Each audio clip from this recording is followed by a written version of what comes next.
Hello everyone, this is your friend and I am back with a new fanfic part 2. The fanfic title is What If Konan Died Then Reincarnated into a New World part 2. I hope you enjoy this fanfic, and if you enjoy this, so don't forget to subscribe my channel. Now let's start the fanfic. Konan raced through the trees on her way out of town, moving quieter than seemed possible despite the fact that she ran along the ground. She'd kept them waiting long enough. Several times she was able to refocus for half a minute, perhaps a minute at most, and remind herself that she had to give Sasori time. It occurred to her that it had been a very bad idea to save the one who would be most difficult to convince and likely require the most time for last. Well, too late for that now. If she could convince everyone else, that might do even if he wasn't there for tonight's show. Speaking of, much as she wanted to be gentle, Konan was well aware that she was aiming to destroy their whole idea of the world they thought they had always lived in. That could not be gentle, or it would fail. Only something concrete would do. Something as hard as concrete, as undeniable, as absolutely wrecking in its power. I almost feel bad for them. She turned left on the road that she knew had patchy yellow lines on it, though it was too dark to see them at night. The beginning had been planned all along by some part of her she didn't interfere with and readily came to her mind as soon as she called for it. However, nothing else was in place. A devastating blow, then what? What would she say? No, the question was not what she would say. She only meant to tell them the truth, after all. The question was, how would she say it? The ordering of the several things she had to tell them, the phrasing, how to respond to inevitable disbelief, all were the things she would need to know. Her heart beat faster as she neared the building. It seemed to beat only one word, a word she definitely did not want to hear. A plan could be restructured, even one for which there would be no second chance like this one. At the very least, if she had a plan and it failed, she could look at the plan, see where it failed, and add it to her collection of experience. The word that she could not help thinking of required something else, a display of herself in her entirety. If it failed, her entire collection of experience and everything she was would fail as well. Her palms sweated. She dried them on her cloak as she slowed to a walk and tried to become more urged. Her heart continued beating away. Improv, improv, improv, improv. Konan strained to keep her face flat as she opened the door. The sound of laughter greeted her as she walked down the hall. You know, if they weren't all holes, I'd call you a Disney prince.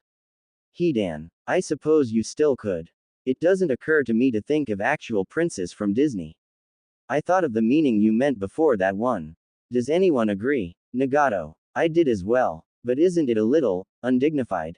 Kakuzu, with a hint of humor on the last word. I am not the guy equivalent of a Disney princess. Yahiko, she could almost hear the blush.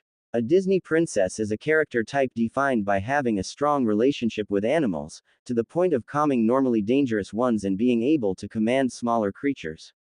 If you could figure out a way to command these moths, it wouldn't be anything to be embered about. Itachi. Itachi's right, nothing useful can be embering. Next time we meet a large dog, maybe see if you can calm it. That'd be useful and nothing to be embered over, right?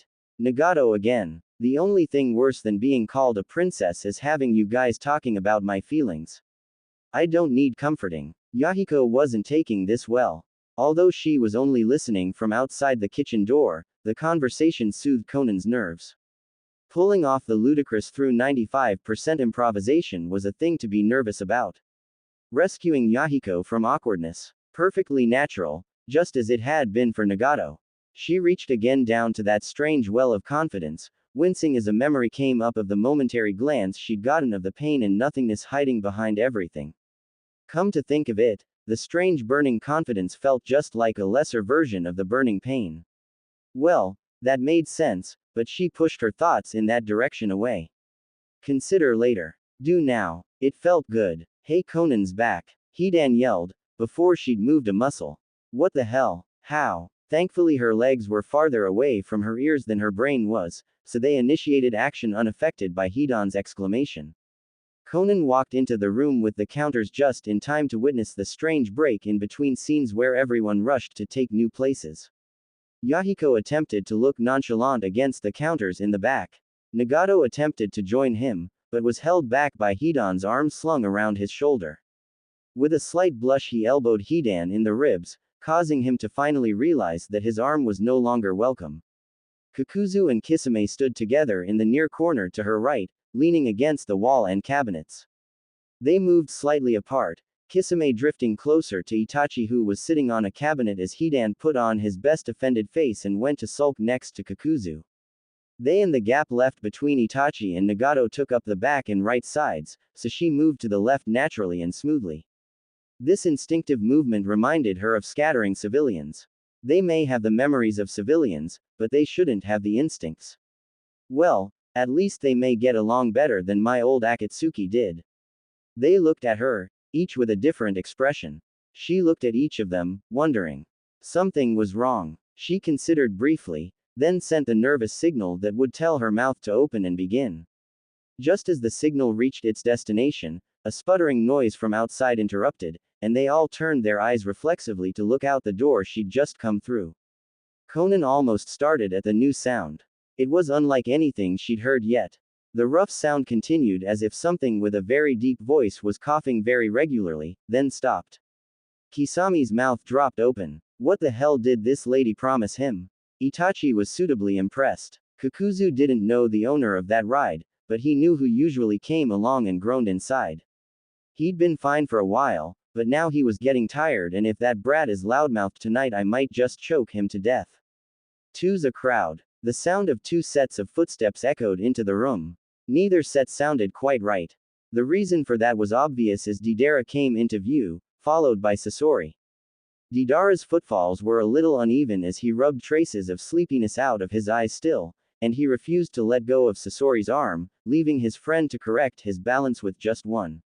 After taking another quick swipe, Deidara blinked to clear his eyes and looked around. Sasori now stood upright and informed Kisame and Itachi with a shake of his head and a motion of his hand that not my idea. See this? I was dragged. Don't blame me for getting caught in this foolishness. Deidara locked eyes with the stiff-backed woman in front of him. She didn't look surprised that he and Sasori were here. The look in her eyes caused him to reflexively adjust his posture. He hadn't seen that look in its entirety for a long time. Deidara realized he was still holding Sasori's arm, and let go apologetically. In the flesh, she looked just like Sasori had described. Deidara didn't know whether to be at attention before her or relaxed. He settled for holding her gaze, even under the weight of her scrutiny. He tried to imitate the look of detached strength before him and failed, miserably. Perhaps he could have managed it before, but not now. Not so many months later. Even then, you have to earn the power to look at someone like that, yeah. I still couldn't, Konan was surprised. She hadn't noticed before, but suddenly all the other Akatsuki members stood out in sharp relief. Of everyone she had seen, Deidara looked the most like the shinobi she was used to seeing. It had to be something in the way he stood, the way he looked. She did not turn her head to look back, but nonetheless could clearly see the others in her mind's eye. Relaxed, wary, all kinds of things, but all the things they were, all the ways they had of doing things, all were summed up now in one word. Civilian. Or, perhaps, no, something else was true. She would have immediately seen that. Something else had obscured her vision. Only mostly civilian, then. But how can that be possible? Deidara was the lone exception. She recognized his old self in him immediately. Several seconds had passed since he'd looked at her, so with an inner smile Konan broke off the connection and turned her head, implicitly ordering him to the space between Nagato and Itachi. Deidara proceeded without dithering, and after looking between them and wondering what had happened Sasori followed. Konan realized at that moment, just before Sasori turned back to lean against a patch of wall, that it was sledgehammer time. Upon turning back, Sasori froze like everyone else already had at the smile she now had on her face. That was not a polite smile. She locked eyes with him. They sparkled maliciously. She locked eyes with Deidara. He wondered just how many people she'd sent off to die before. She locked eyes with Hidan. He swooned. Then she raised her hands. Her outer garments exploded, and from them flew paper. The rippling sound briefly reminded some of a crashing wave. Crash it did, sheets of paper flying everywhere around them. A small burst of wind ruffled hair on everyone's head as the sheets of razor-sharp white blinded and surrounded them, forming into a paper blizzard. It was impossible to see where a sheet ended and another began, their borders folded together and blurred with motion. They simply swarmed, their edges making a terrific rustling that blotted out any other sounds there may have been, trapping them far away from the world. No one knew how long this continued before one by one they began to notice a steadily rising noise against the background slicing of the air. It was rhythmic, gentler, the sound of paper against paper. One by one butterflies rose into the air, each rising like a mirage before darting suddenly into their victims. This dart stopped at the last second, and they flapped slowly and leisurely upward again. Some of them accidentally looked at a downward angle during their mindless twisting and saw that much of the seemingly endless paper had settled to the floor and was folding itself in a synchronized rhythm. The blizzard became more complicated in its motion as each sheet of paper was reincarnated with surprising speed into a butterfly that rose to flap its wings in motion around the room. Yahiko was the first to truly take the blow, when a butterfly fluttered softly out of the fracas like a dream. It danced before his uncomprehending gaze before slowly, softly, just barely touching the centerfold of its butterfly body to his nose. His mouth began to work up and down soundlessly, calling in other butterflies to brush their wings against him. By the feel of it several settled in his hair. The first one to brush his ear made him blink and make a sound. It was an incoherent squeak. Hidan was much more coherent when one of the butterflies in front of him made a sudden jerk in just the right way. In a flash his hand lashed out and batted it from the air. It did not fall, but before it could rejoin the swirling chaos it was snatched and held in a loose grip of his fingers. Operating on instinct, he brought it to his face and sniffed it. The blizzard closed in, the butterflies tightening their flight paths until it was impossible not to crash. Crash they did, bouncing off the outer garments, hair, and skin of the people standing in shock until they too began to reach out and interact. As they reached, each and every butterfly was suddenly pulled away from them and drawn up toward the ceiling, till all the blizzard was gathered under the gray tiles. With various exclamations, and one gleeful giggle, all noticed Konan was no longer there in the same space of a moment and a half. Then the blizzard came back down, flooding the room again, except in the few moments they had looked elsewhere each butterfly had unfolded into a plain sheet of paper, not a crease to be seen on any one of them. A whirling cyclone descended then inverted itself, forming into an upside-down funnel wider at the base than at the top with the base several feet off the floor. The paper either ceased to exist or changed color, no one could be sure, until a black shape with red clouds on it appeared in the air. The last few sheets of paper completed the shape by splitting into two streams and being absorbed through the back, briefly creating the illusion of wings being reabsorbed. Then the fluttering sound stopped entirely, and only Konan was left. She hovered in the air, her hands still raised and put together in that sign they had seen before, and gently came back down. Her eyes looked down on them and did not move from their faces. As she spread her legs somewhat and landed gently, her cloak billowed around her. The air was greatly changed. Nobody moved. Hidan threatened to fall down under the force of everyone else's not moving. Some of them moved their mouths, but could not yet say anything. What could be said, after all those ghostly little jarring impacts? Konan smiled sweetly, and undid the seal. A few of them noticed the change in the air around her, but were unable to put a name to what they felt. They'd learn soon enough. Folding her arms across her chest, the kunoichi stepped forward. Some of them flinched back. That was unreal, she said, taking the words right out of their minds. Impossible. It cannot happen in this world. I do not deny it. I broke the rules of this world. But, she smiled, and her eyes flared with triumph, I did not obey the rules of this world in the first place. How could I? It is not my world. She swept her arm out to indicate everything. None of this, not a single particle, belongs to the world I belong to. I am here not of my own decision or will, but because I have died, and whatever may be in charge of our worlds has declared this to be my next one. The world I am from has very different rules. By its rules, I am not unique, and this is perfectly real. The technique I just used was a form of ninjutsu, created by manipulating the chakra inside my body in a specific way, aided by hand seals. That basic principle is common, absurdly so. Unless one has a very rare defect that prevents them from manipulating their chakra, anyone could use hand seals to perform jutsus if they had the chakra and training. That paper jutsu is mine, and mine alone. But there are many others, too many to list the names of even in a very thick book. That's where all of you come in. She swept her gaze across the pale, enraptured faces of the men gathered before her. Have any of you come to wonder over the past few months why it is that everything in you seems unreal? Why somehow, for no reason you can remember, you are fundamentally misaligned with the world around you? Why you have never felt so misaligned before?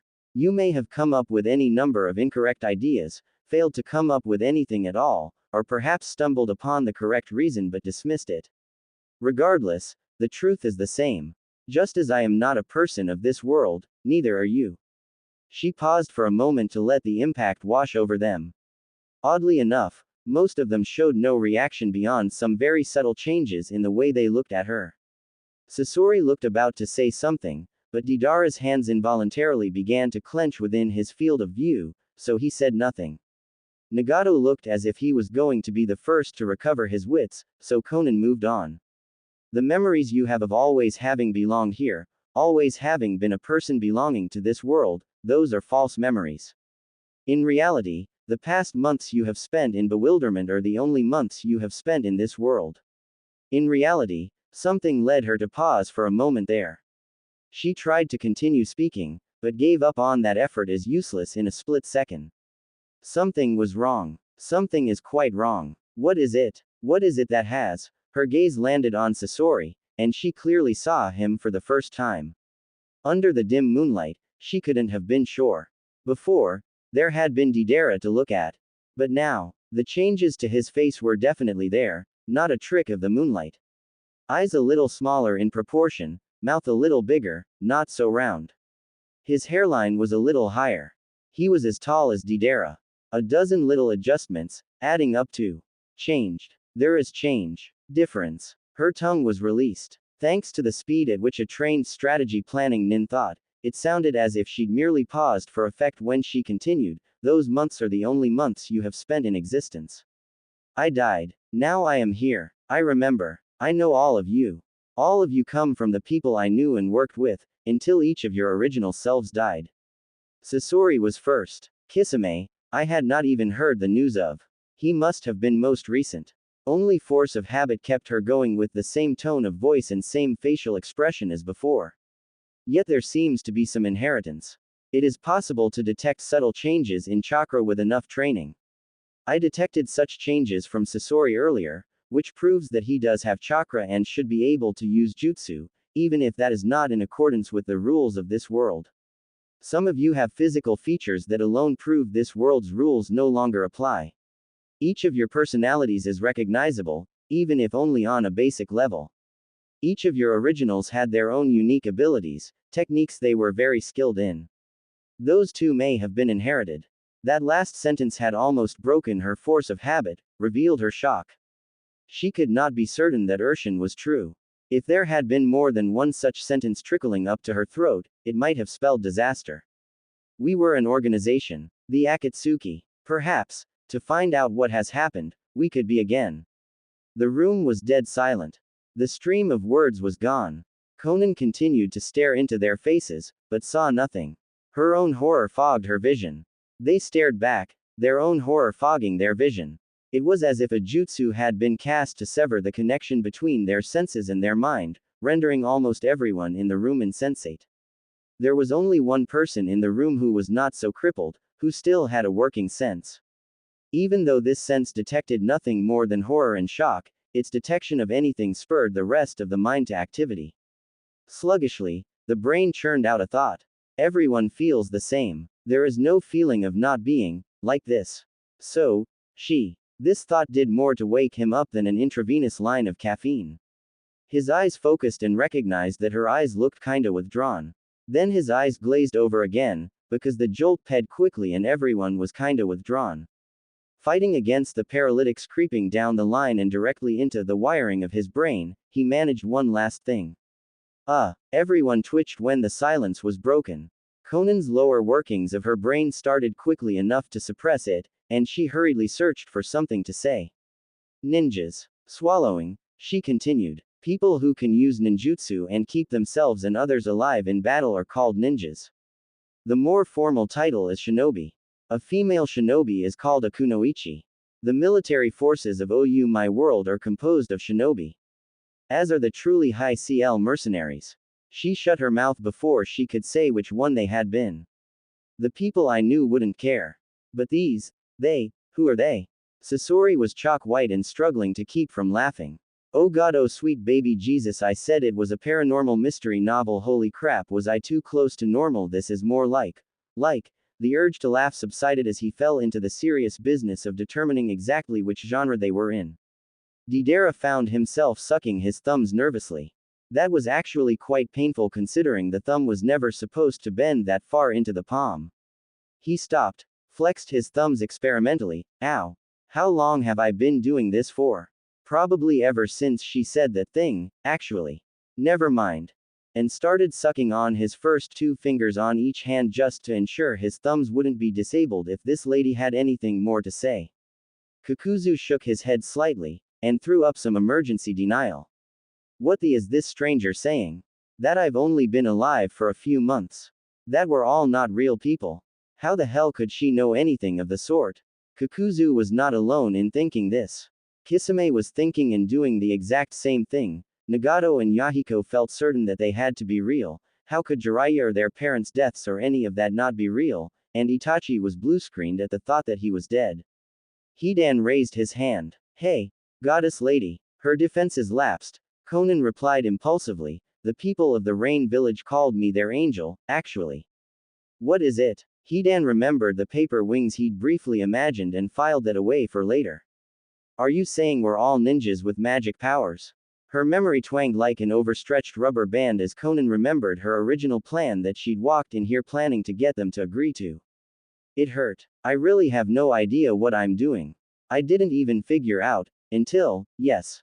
Hidan contemplated for a few seconds, then paused his contemplation. Closing his eyes firmly, he reached inside and allowed everything to vanish, losing focus until the feelings disappeared somewhere. Ah, much better. Although it disrupted his ability to think and remember, he continued to allow himself to be capable of this. Then he resumed contemplating. If he'd been an analytic type, it wouldn't have taken any contemplating time at all since he really didn't have much to think about.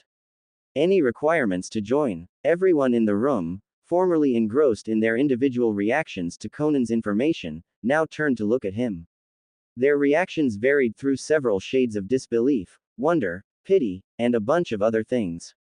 Many, especially those who had throw up some emergency denial as cover, became angry as they remembered Conan's proposal. What does she think she's asking, and who does she think she is to demand it? Even so, they waited for an answer. Konan was the only one in the room to not react very much to Hidan's question. She looked at him with her flat face on, not feeling anything that Hidan could detect, and replied. Requirements. Yeah, do we get a group uniform or anything? There was no change in Konan, although she did make an effort to move her face more as she spoke. What do you think I'm wearing? Gasp. Hidan's mouth fell open as he vividly pictured himself wearing a cloak similar to the one she wore. So bad. I would look so good in that. I would sell my soul for this opportunity. Without even needing to think about it, he followed up with, any special gear? At this a ripple of pain ped through her, and her flat face turned translucent, allowing some feeling to show through. With a look of sadness that reminded Nagato of why he and Yahiko had come, she spoke slowly. Your original had a special weapon, yes. As did Kisame. Your original wielded a scythe as tall or taller than himself, with 3 red blades. Kisami's used a special sword called the Samahata. Samahata was alive, cut enemies with large razor-sharp scales, and 8 chakra. Nobody else used any unique weapons as far as I know. The emergency shield of denial fractured into a GL mist instantly as Kisame froze. Samahata. How does this lady know about Samahata? Wait. Samahata's not a sword, but she knows Samahata's alive. Eats chakra. Kisami's right arm remembered the feeling of tooth marks in it. Fish. Shredded. Never eaten. Oh my god. His vision swam before him, rearranging itself into a scene crystal clear yet unfamiliar. She's telling the truth. Hidan made a series of warbling, chirping, squeaking, squealing noises that rose up and down a full scale, conveying joy. He could not help bobbing his entire body up and down and shaking his fists held tightly in front of him as he did so. The pain lifted from Konan as she watched him, no longer reminded of his own original but of another, completely different man that she did not feel bad about in the slightest. That's so Toby-ish. He settled and, still giggling, turned to Kakuzu with eyes wide open and lit up like a bonfire. Waste of money my, even if I didn't love that thing, it's still, gah, I don't know. In your face. I get a bad cloak and the coolest weapon that's ever existed. Is this or is this not the greatest thing ever? Kakuzu stared at him in angry bafflement. You're going to do this. You're going to spend time with the disturbed lunatic who says we're all dead and everything we know is part of a multidimensional conspiracy to do who knowsing what just so you can get the chance to play ninja, pretend you can do magic, and dress up. He looked very pissed, and everyone in the room wondered if this was what Konan had been talking about when she said they could detect chakra disturbance. His voice continued rising in volume and lowering in pitch as he went on. All this just because you like the look of obvious insanity and apparently have a death wish. By now Kakuzu's voice had deepened too much for him to sustain any volume, so the next growl was little more than a whisper. You, Hidan, are the largest idiot I have ever had the misfortune of meeting. Hidan looked at him quizzically, scratching his head. Once again he could have been overwhelmed by it, his own feelings drowned in Kakuzu's anger. Fortunately, his own joy was great enough to counteract it. Kakuzu, he found a very nice spot near his ear to scratch at and did so until sufficiently poetic words flowed out. And the fortune too, right? Kakuzu narrowed his eyes and glared. Hidan grinned like a sunrise, a surprisingly sweet sight that he'd literally never presented to the world before. Kakuzu was surprised out of his anger for just a moment. A moment was all that Hidan needed. You wouldn't want to be bored, would ya? You wouldn't want to be only partial, would ya? You are, Kakuzu. You're partial. You'd never do anything except beat people at gambling, get angry sometimes, and sit there with your money if I wasn't around. That's still most of what you do even with me around, except since I am around, you can take occasional breaks from being just that shit. A light flashed somewhere. His smile dropped into a questioning look. I wonder if, maybe, other you was more complete, or at least if there's reasons why you don't do very much. I mean, why are you, what the hell are you, anyway? If we're supposed to be ninjas, and we've got all these ninja things, and we don't do anything with them, then, if these ninja things are us, or parts of us I mean, then we're, partial. Because, those things are just gathering dust somewhere and they're missing. Hidan had started scratching as soon as the words ran out, but no more were coming. He looked around for inspiration. His eyes settled on Konan. I mean, just look at her. A lot of weirdness, yeah.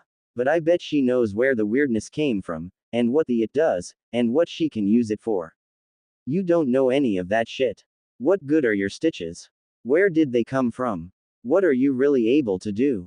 Where did your money fetish and stitches and like everything else, where'd you come from?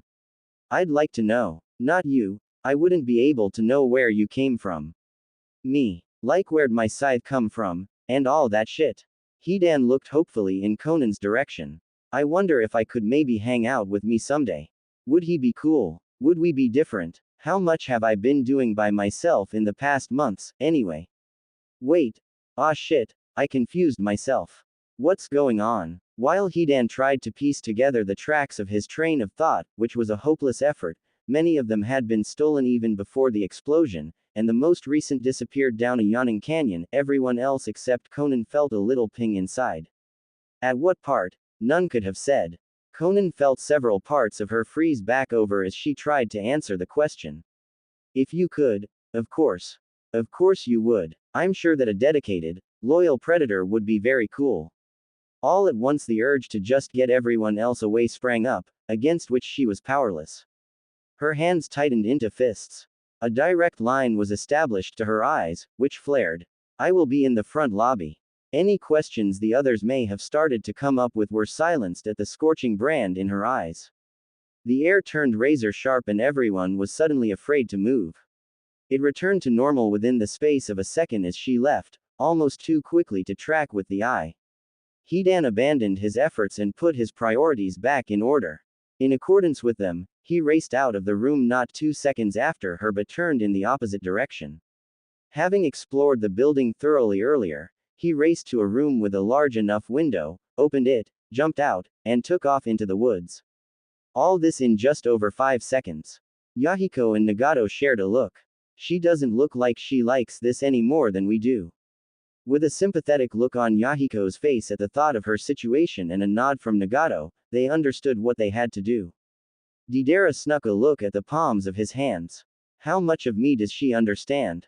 Maybe she can tell me about these too, huh? Sasori didn't tell me anything else, just that she looked ex-military, yeah. I never actually let him say anything else. Who the hell cares? It's Christmas, yeah, March 20th, actually, but Christmas anyway. Sasori had not the slightest idea what genre he was in. He decided to give up on finding out and just go with what he wanted to do. What do I want to do? He turned to his right and saw Deidara beginning to smile and looking at his hands, which were smiling too. Oh, of course. There was no choice to make after that. Itachi had often wondered about himself. Who and what am I? Where do I belong? There was no choice to make. Kisame was still frozen. She was right about Samahata. Everything she said. Wait, no. Click fallacy. Just because she was right about Samahata doesn't mean she's right about everything else. Even so, the curiosity that had inspired him to stay in the first place sparked again. How much else is she right about? Kakuzu didn't have any idea what to think. Damn you, Hidan. More than anything else, he felt uncomfortable. Everything seemed to make perfect sense in his memory. All of it was internally consistent. And yet, when each part of it was tied to the present, it fell apart somehow. Like Hidan had pointed out earlier, the cause he remembered for his stitches didn't hold up compared to their current appearance. A lot of things didn't. Almost everything, actually. Everything suddenly seemed uncomfortable, not suited to him. I didn't need to hear anything she said. I didn't want to. Why did I even agree to this? The answer was quite simple. He'd agreed because Hidan had made him agree, because the little dipshit needed someone to look out for him. Stupid kid was going to get himself killed with a smile on his face before too much longer. Kakuzu had no idea how he'd even ended up in this position. He'd never made a decision to look after the kid beyond the first couple days. Yet somehow Hidan just kept showing up, forcing him into new and uncomfortable situations. Situations that Kakuzu refused to even think about, lest he inadvertently admit he enjoyed them. Without making a decision was made. Yahiko and Nagato went first. As they entered the lobby, Konan was sitting on the front desk staring out into the darkness beyond the large windows. Nagato wondered what she was keeping watch for. They stopped beside her, both struggling to think of what to say. They'd thought whatever had been bothering her earlier could be helped by their efforts, but with a low iron-like voice, she interrupted their considerations. Nagato, Yahiko, your originals specialized in jutsu, Nagato's in an impossibly wide variety, Yahiko in water style. I knew their techniques well. It would not be difficult to show you, if her posture softened, and both of them saw that she seemed to want them to join her. They shared a look. Yahiko was willing to do anything to help, and he didn't mind making friends along the way. It occurred to Nagato that this was the golden opportunity he had been looking for, handed to him on a silver platter. A way to stay near Yahiko as he wanted yet also forge other connections, distance himself as he also wanted. They turned back. So, see you, here.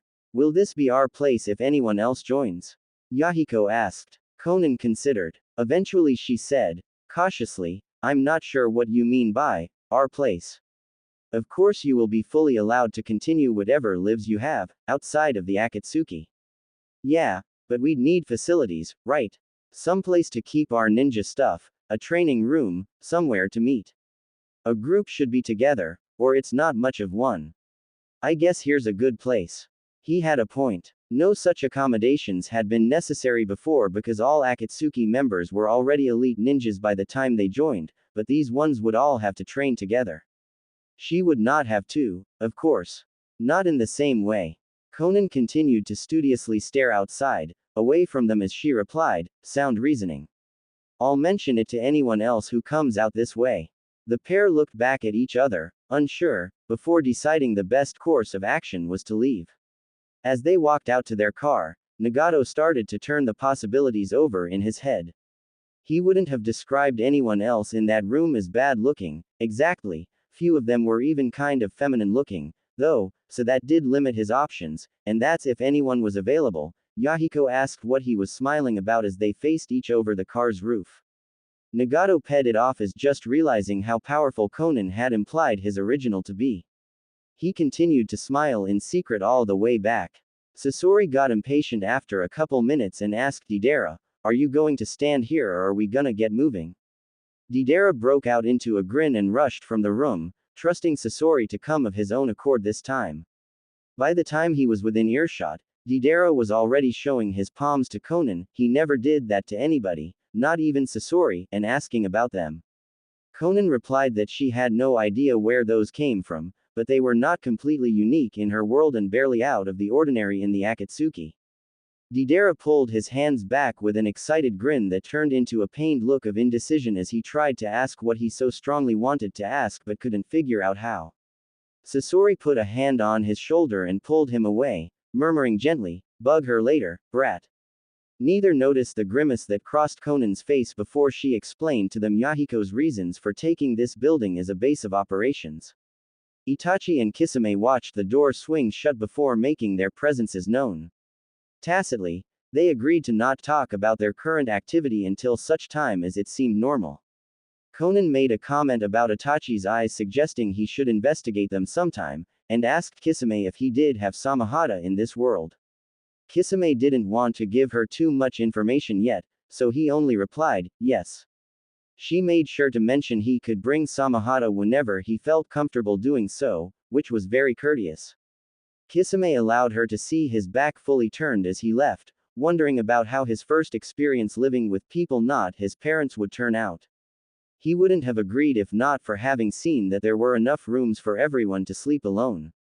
Finally, Kakuzu emerged. He just stared at her, narrowed his eyes, grumbled and shook his head as if he couldn't believe what he was getting into. With a sigh, he asked her to please make sure Hidan didn't get any caffeine or sugar. She sensed he was not in the mood to hear her speak anymore, so she didn't. With everyone gone, the building was quiet. She wondered if Nagato and Yahiko felt this quiet, across the uncrossable space. She continued to sit there on the desk for some time after everyone had left. The lobby was dark, only her flower shone in the faint moonlight. It felt better to sit there unseen while she wondered what to do. Why am I here? The question was unavoidable. There was physical evidence that the ninjas she knew were not actually the ninjas she had known. So why was she there? Konan saw, in her mind's eye, another woman, like herself but not the same person, laughing with the strangers that called themselves Nagato and Yahiko as she had done in another world. That woman could have been perfectly happy with them, they could have all been complete. That woman would not have her terrible memories, would belong here. A terrible thought occurred to her. I exist, and she doesn't. Did I do something to keep another me from existing, to keep them from having her in their lives? Is it my fault somehow that Nagato doesn't have a sister, and Yahiko's still probably single? Did I do something to steal a chance at a second life for myself when I didn't deserve it? Would they have been happier with a me that fit with them? If what she had seen of Nagato's interactions with Yahiko before was any indication, the answer was yes. Perhaps there was a reason she had been saved back then. Actually seeing them alone together, just her two lifelong companions without her, seemed unbalanced. If I wasn't here, they could have had a suitable me to balance them. Konan wondered how the afterlife was, if there was any need for balance in heaven. Do my Nagato and Yahiko miss me? Did I do something to run away from them? Are they angry or disappointed? Konan shook her head, trying to dispel these thoughts. No, it's no use to think of what might have been. If I'm to prove competent enough to lead a new Akatsuki, I must look to the future, to what is and could be. So, there must be a reason I exist. Something that is here only because I am, that nothing and no one else could do.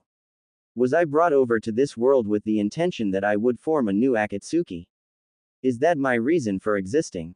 The idea was absurd. How could anything with the capacity to do this possibly care about something so small as a few humans?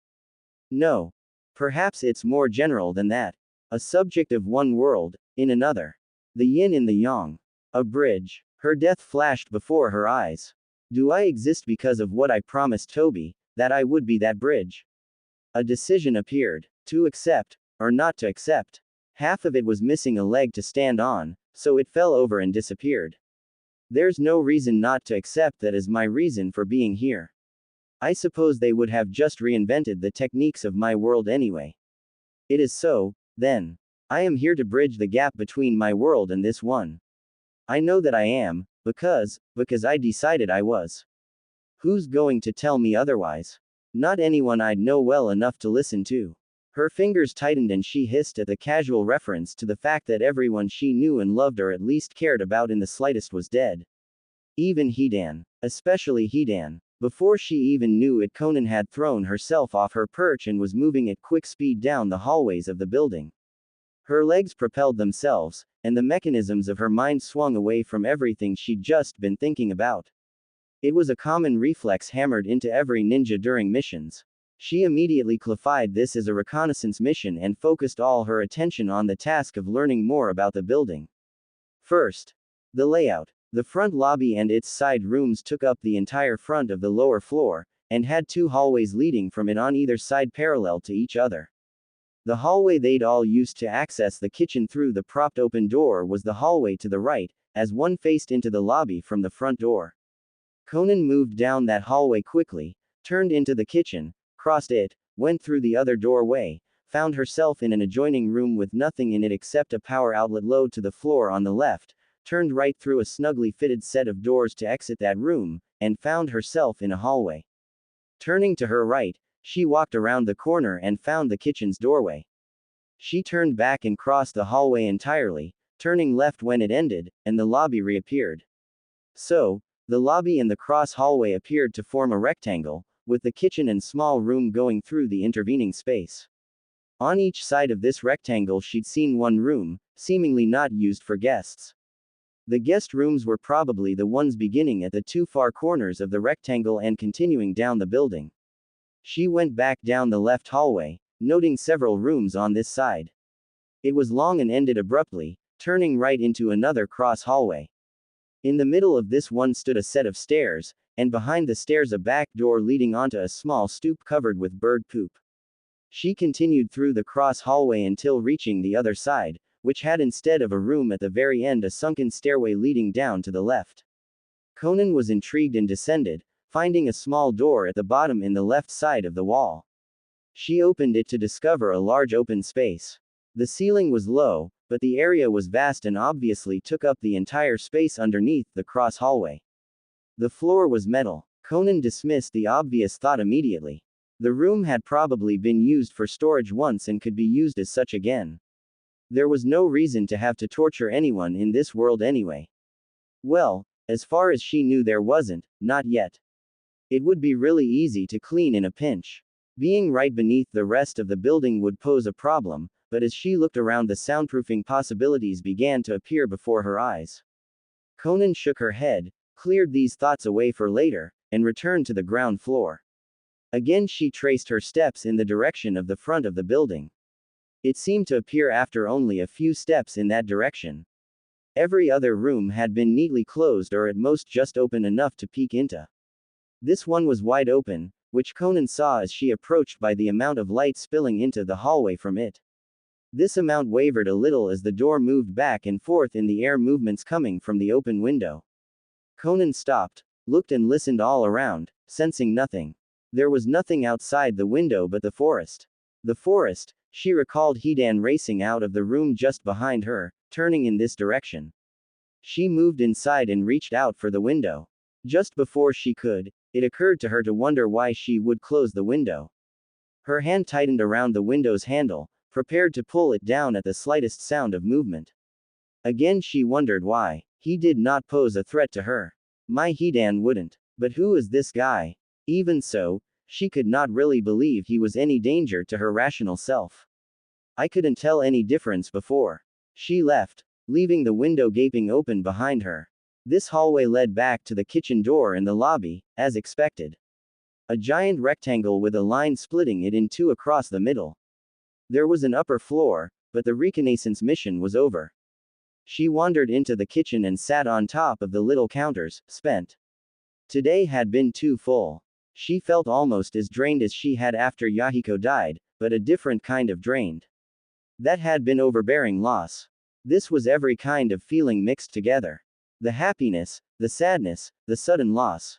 It only made her slightly nauseous to wonder whether it really mattered that they weren't the people she knew, as long as they worked well enough as replacements.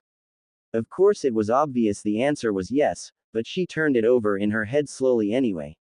Konan knew in a detached kind of way that she would wake up in the morning in hell. Some slight disgust ped through her as she felt herself shrink away from the thought of seeing them again. What the hell was that about? Yes, it hurt to think of them, especially the ones that looked just like her two most treasured people in the entire world. But she was a warrior. She'd seen Yahiko die once already. How could seeing him alive possibly feel so bad that she'd shrink away from it? Actually, nothing about what she felt upon seeing him alive made any sense. Even before, when she'd thought he was her Yahiko, it had felt bad. Konan thought about the scene at the park. She hadn't been able to look at him. Even now, she tried to picture his face, and couldn't. Her mind flinched away from that image. With a sinking heart, she realized she could not look at him and would not be able to do so anytime soon. Why? She loved him. It didn't make any sense. She considered her options. Even if she in no way had the energy to sort out her feelings tonight, her first instinct was to come up with a plan to do so. No matter what she felt, it was her duty as a shinobi to do what she'd promised and train them. She couldn't do that without looking at them. The thought of being in such close quarters, training together again, made her twitch. Konan groaned under her breath. I can't do this. I'm trying to make a plan to solve a problem that is itself disrupting my ability to plan and, I suspect, is immune to rational thought. I can't do this. I don't have the slightest clue how. Yes, she was aware such thinking would lower her chances further. No, she didn't give two damns about that at this time. Frustration seethed under her skin. While the burst of angry motivation was just starting to make its way through her arteries, the moon continued to shine softly on the forest, bathing everything in its silver glow. The winds moved slowly, almost wrapping themselves around the living things in the woods like a hug. Hidan raced along, moving as silently as he could, surging through the night. He did not have the breath to waste purring, but he was certainly in the mood for doing so. Some funny thoughts were racing through his head, but funny in a kind of good way. Home, family, maybe, the future. Hidan wondered if he'd ever had any of those things. Of course he must have had a home and family at some point. As he ran alongside the wall and carefully oriented himself so the blades on his back wouldn't catch the side of the window, Hidan wondered if his parents looked like him and would recognize him if they could see him now. Easily, he hopped into the air, twisted just the right amount, and threw his arms under and behind him to propel himself forward. That part was easy. The hard part was the landing. Certain muscles pushed as he crossed through the window to swing his body to the side. As his body failed to turn enough, Hidan panicked and pulled his legs forward just in time to land on the very front of his feet and continue falling forward. His arms were more accurate in their timing, so he landed hard on his forearms and continued forward, stopping only when he reached out with his left hand and pushed back against the floor in front of him. His nose was mere inches from the carpeted floor. Hidan whined despite there being nobody to hear his complaint, and pushed himself off the ground. No matter how much he practiced these movements, his instincts always accounted for a tail he didn't have. He continued to grouse before it occurred to him that maybe his scythe could help with that. He stopped brushing off immediately and popped out of the room, purring eagerly. The purr changed to a thick rumble, then died as his steps slowed. Leaving the room and entering the hallway, the tracks of Conan's path just a few minutes prior lingered.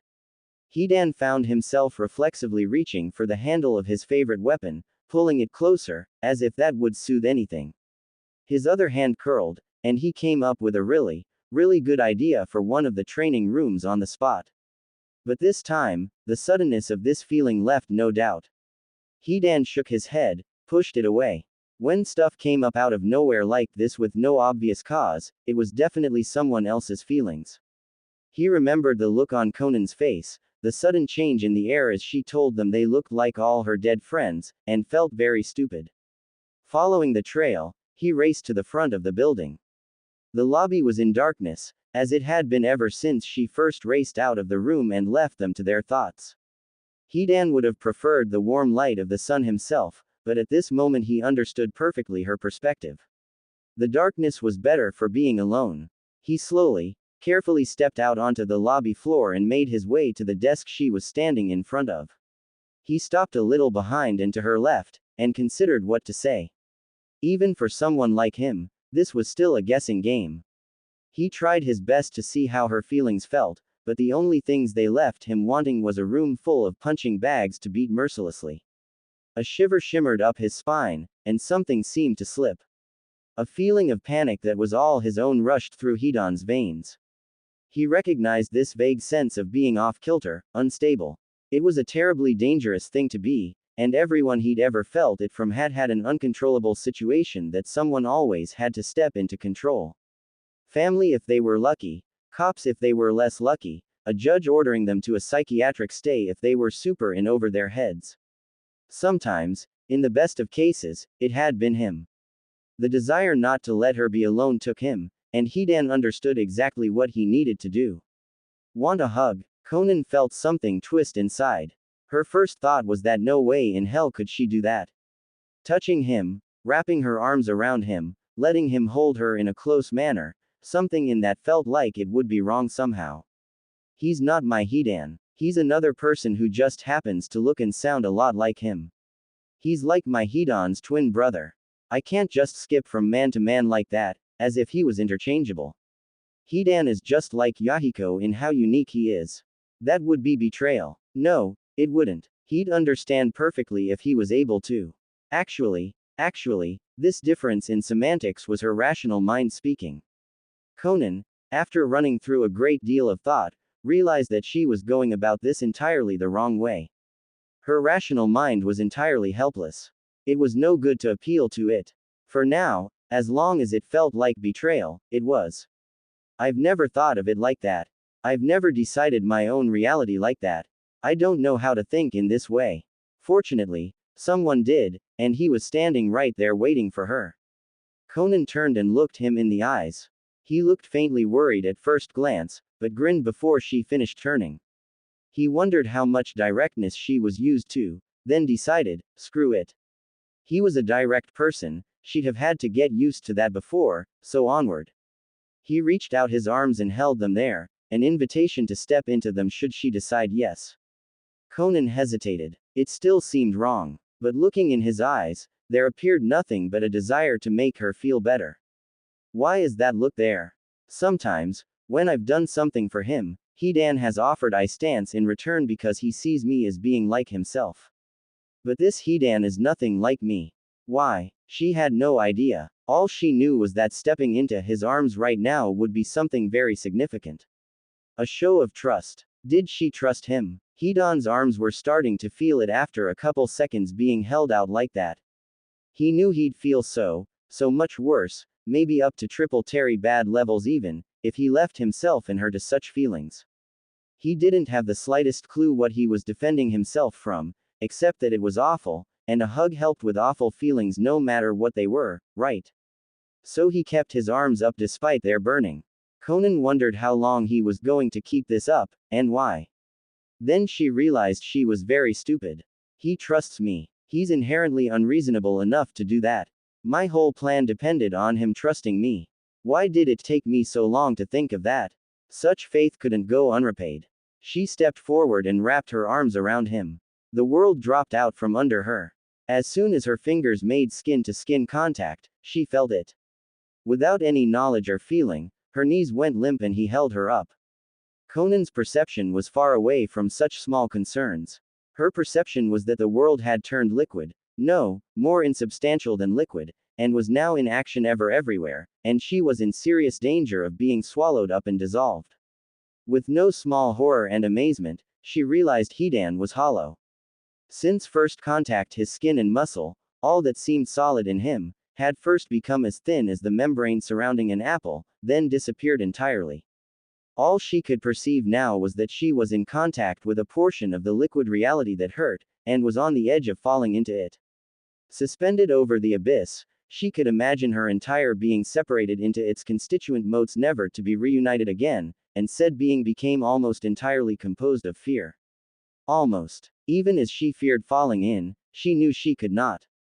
Somehow, though she couldn't feel it, Conan's being was still attached to her body somewhere, and her body could not pee through Hidan's. Her being could not truly merge with this substance of reality. This inability was not absolute, however. Some things can escape beyond a single person's being even while confined to a physical body. Parts of one's personality and identity cannot, but emotions easily can. So it was that before her perception, the substance of reality that she could only barely stay separate from reclaimed the parts of itself that were in her. The pain of loss, of deprivation, that dull ache that pounded through her entire body and fatigued her was first transmuted, then withdrawn.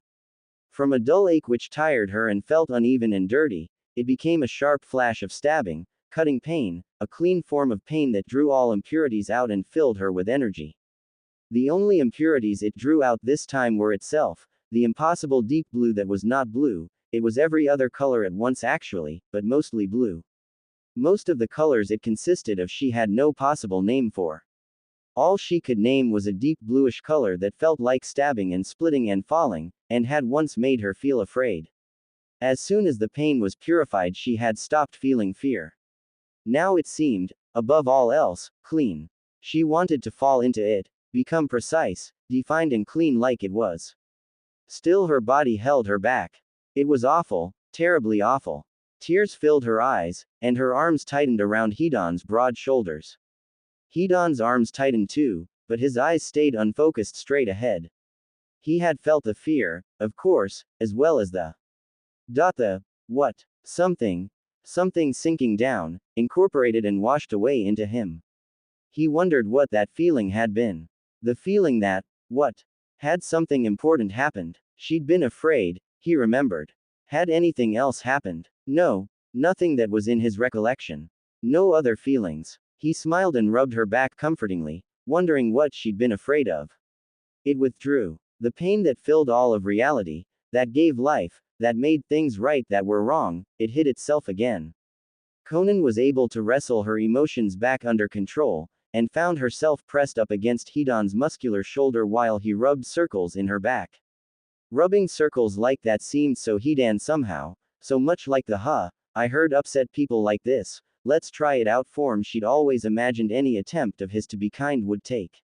It was utterly soothing, and intolerable. But this time, even though it was for the same reason, it being intolerable didn't hurt in the same terrible way. She marveled at this as she stepped back. Hidan melted with relief, and almost fell forward as the burden was lifted from his shoulders. Now that he didn't have to use his energy to keep her feelings from overwhelming him, his eyelids began to send signals warning him of what time it was. It was really too bad. He would have liked to nuzzle her more, watch her smile like she was now for a while, but he actually did have questions to be asked. With a sigh, he reached back and grabbed the scythe, stepping back to sit on the desk as he did so in order to lay it across his lap. Konan stayed where she was, looking at him intently and with no desire to turn away. I have some questions about everything, he said. This was no surprise, and Konan waited patiently for him to settle on what to ask first. Where did this thing come from? Konan blinked in surprise. Then it dawned on her that of course, after what Hidan had said earlier, it followed that he would be most interested in his original's past. The one group of topics she didn't know anything about. I don't know. Perhaps I should warn you, the original Akatsuki was not a group of friends, as you seem to be. I knew them only as far as I worked with them. I would have liked to know your original more, but fraternizing that much would have been highly unusual and suspicious, so I did not. I can't tell you anything of his past. Hidan had looked at her expectantly while she answered as if he had a list organized and ready to run through, a guess confirmed by the way he muttered, "Oh. Crap," and furrowed his eyebrows. After only a few seconds, he got a lightbulb expression on his face and asked, "But wait, that means you know how he fought and stuff, right? His techniques. What kind of cool ninja shit did he do?" "Oh, this poor guy." Her face slipped and revealed the oncoming disappointment. Hidan's expression changed from eager lightbulb to ha. As he looked, Konan rearranged her face quickly and proceeded. "I'm sorry, but not a lot. There were only two notable characteristics of your original. The first was his immortality. He could take any amount of damage that didn't destroy his body on the cellular level and survive it. Given how he didn't bother defending himself most of the time, I believe he healed more efficiently and faster to compensate. As far as actual techniques, though, he only had one that I know of." Hidan's eyes were doing something strange. They were widening in an odd way that made her feel very, very bad for telling him this. His lips joined the act, too, and Konan fought not to cringe. "The reason your scythe has 3 blades is to increase its attack span. It's not meant to kill the enemy itself, although it can easily do that if you hit the right place, but your original only used it to gather blood from the enemy.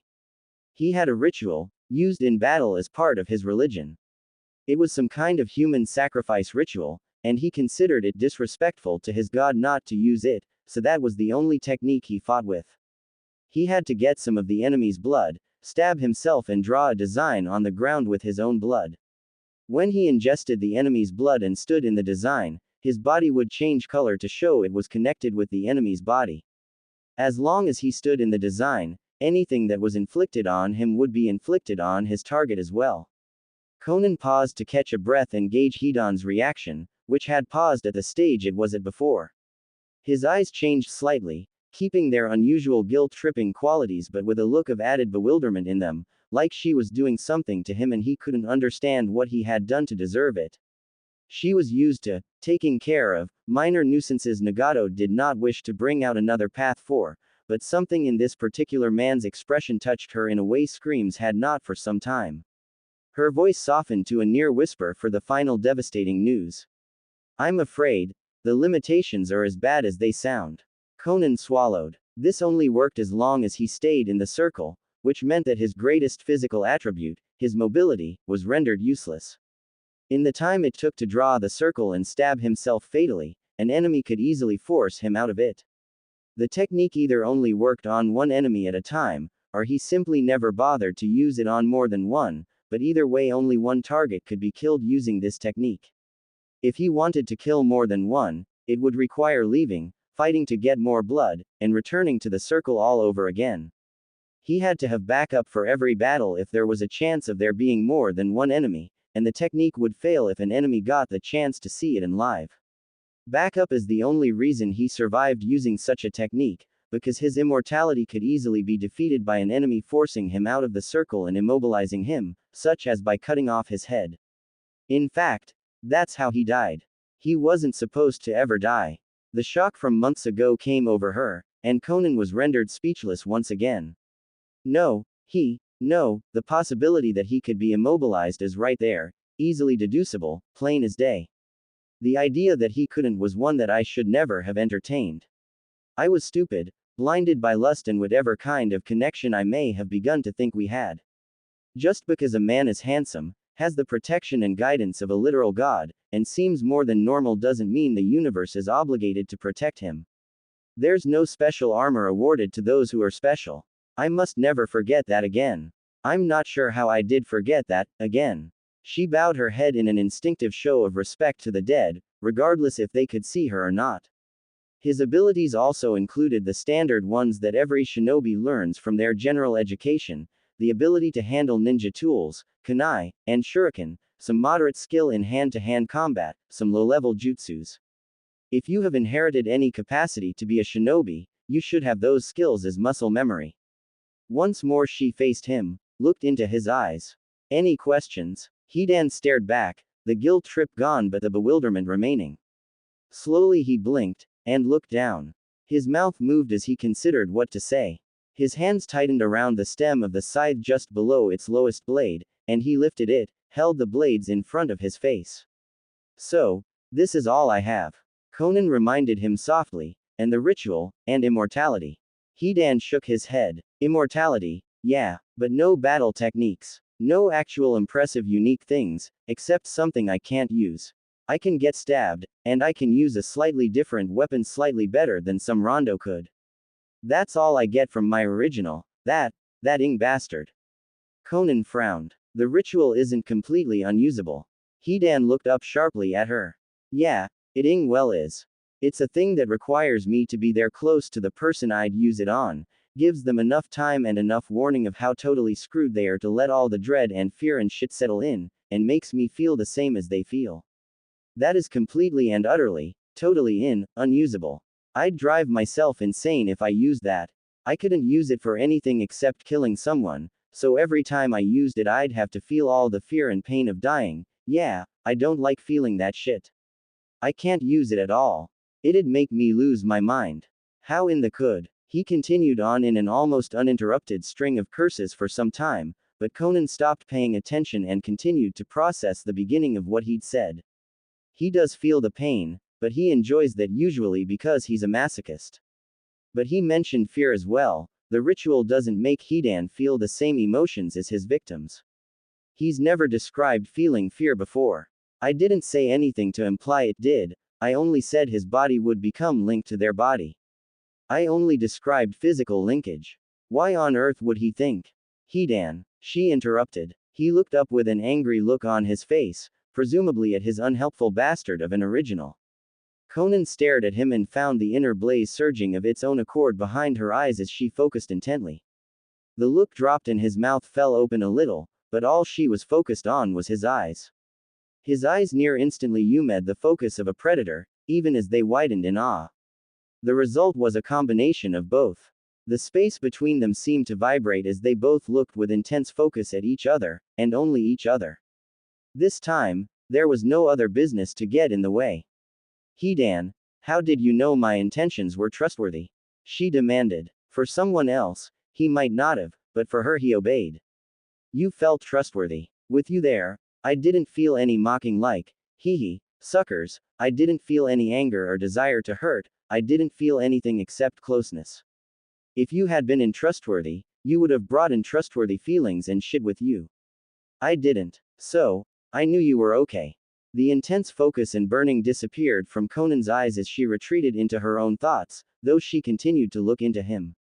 Itachi, Hidan lowered his gaze and started scratching his head, feeling suddenly sheepish.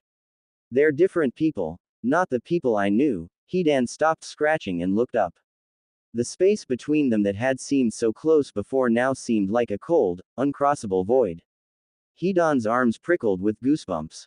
But, didn't they seem to have the same abilities?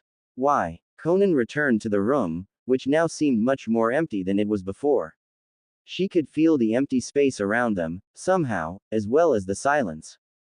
Hidan looked at her, looking just as confused as she was. But he wouldn't he? The exact words Itachi had used before came back, and she did something she'd never done before. She blushed and facepalmed. Hidan felt the ripple of an urge to laugh pee through him, then it was gone. Konan lowered her hand to her side, and the very slight redness she had been able to allow to her cheeks disappeared. My apologies. Immortality was the only special ability he had, but like everyone else my Hidan had some quirks. One of those was unusually accurate perception. He could see things in other people that were not immediately obvious, almost at a glance. He saw some things I'd rather not mention in me, and sometimes made comments about Kakuzu or others that seemed reasonably true, but only if you had certain information that he was never given. She peered closer at the version of Hidan sitting before her. Unlike you, however, this only worked if he was bothering to pay attention or whatever he saw was interesting enough to grab him. The range of things he could perceive was limited, as well. Kakuzu found it very helpful how often he might be asked to take a close look at an enemy and deduce nothing more specific than, what the is wrong with that guy? Or something similarly unhelpful. A great many things he couldn't see, couldn't identify in specific language, or ignored as unimportant. And all he did was see things in other people, not feel them as you claim to. I'm intrigued now about what has happened to change you. As well as why you have to be so different from my Hidan, and who the hell are you, and is anybody else also different from their originals? Let's not forget I might just have to throw out all my conclusions about this world and guess all over again, and most of my privacy will have to go in the trash as well. Hidan was feeling very grumpy. He could be quite sure that wasn't anything he was picking up from her, because she didn't look at all grumpy, and she also wasn't the target of vague disappointing vibes, didn't seem tired, and wasn't acting like she felt at all uncomfortable. Not to mention that he had no idea how to feel about the idea that at least part of his having to be constantly swayed in various directions by other people might be because of his stupid original, and even if future him decided that was a good thing, his original would still be a jack. Alright, it was time to shut business down for the day and hit the carpet. He sighed, sat up, and grumpily asked, "Can I use this thing as a substitute tail?" Konan followed his gesture to the red scythe in his lap. "You may try and tell me if it works." "Cool beans. Let's make a deal. Since I could feel you earlier having all kinds of problems with all your friends being dead and all, let's shake on it. Let's shake on us being, like, new friends for ya. We're new people, so that makes us new friends. Would that be good?" he asked, holding out a hand. Konan looked at his hand and thought of Yahiko's smile. "I will not be able to hold up my end of that bargain. Sigh, you'll have to get used to us eventually. I wonder how long it'll take me to get used to having no privacy whatsoever. Nagato didn't use his jutsu to monitor all my activities, after all. She still did not think it would be possible to not think of her versions of them, and said as much." Hidan said nothing, just stared back with visible effort taken to keep his eyelids open, until she relented. Even while tired, his hand closed firmly around hers, promising. "That room with the carpet and the huge window that I used earlier looks good. I'll probably sleep in after all this staying up past my bedtime, so if Kakuzu asks you can tell him where to avoid going. Yawn, happy dream hunting." Konan smiled, and it took no effort. "To you as well." Hidan hopped off the desk, gave her a thumbs up, and turned in the direction of his room. Konan realized she was very glad he'd decided to go to bed, and selected her own room in her mind. She did not feel remotely as tense and uncomfortable as before, it seemed like she would get a good night's sleep. Knowing he would be able to hear her, she followed Hidan's scythe-laden back as he left the room.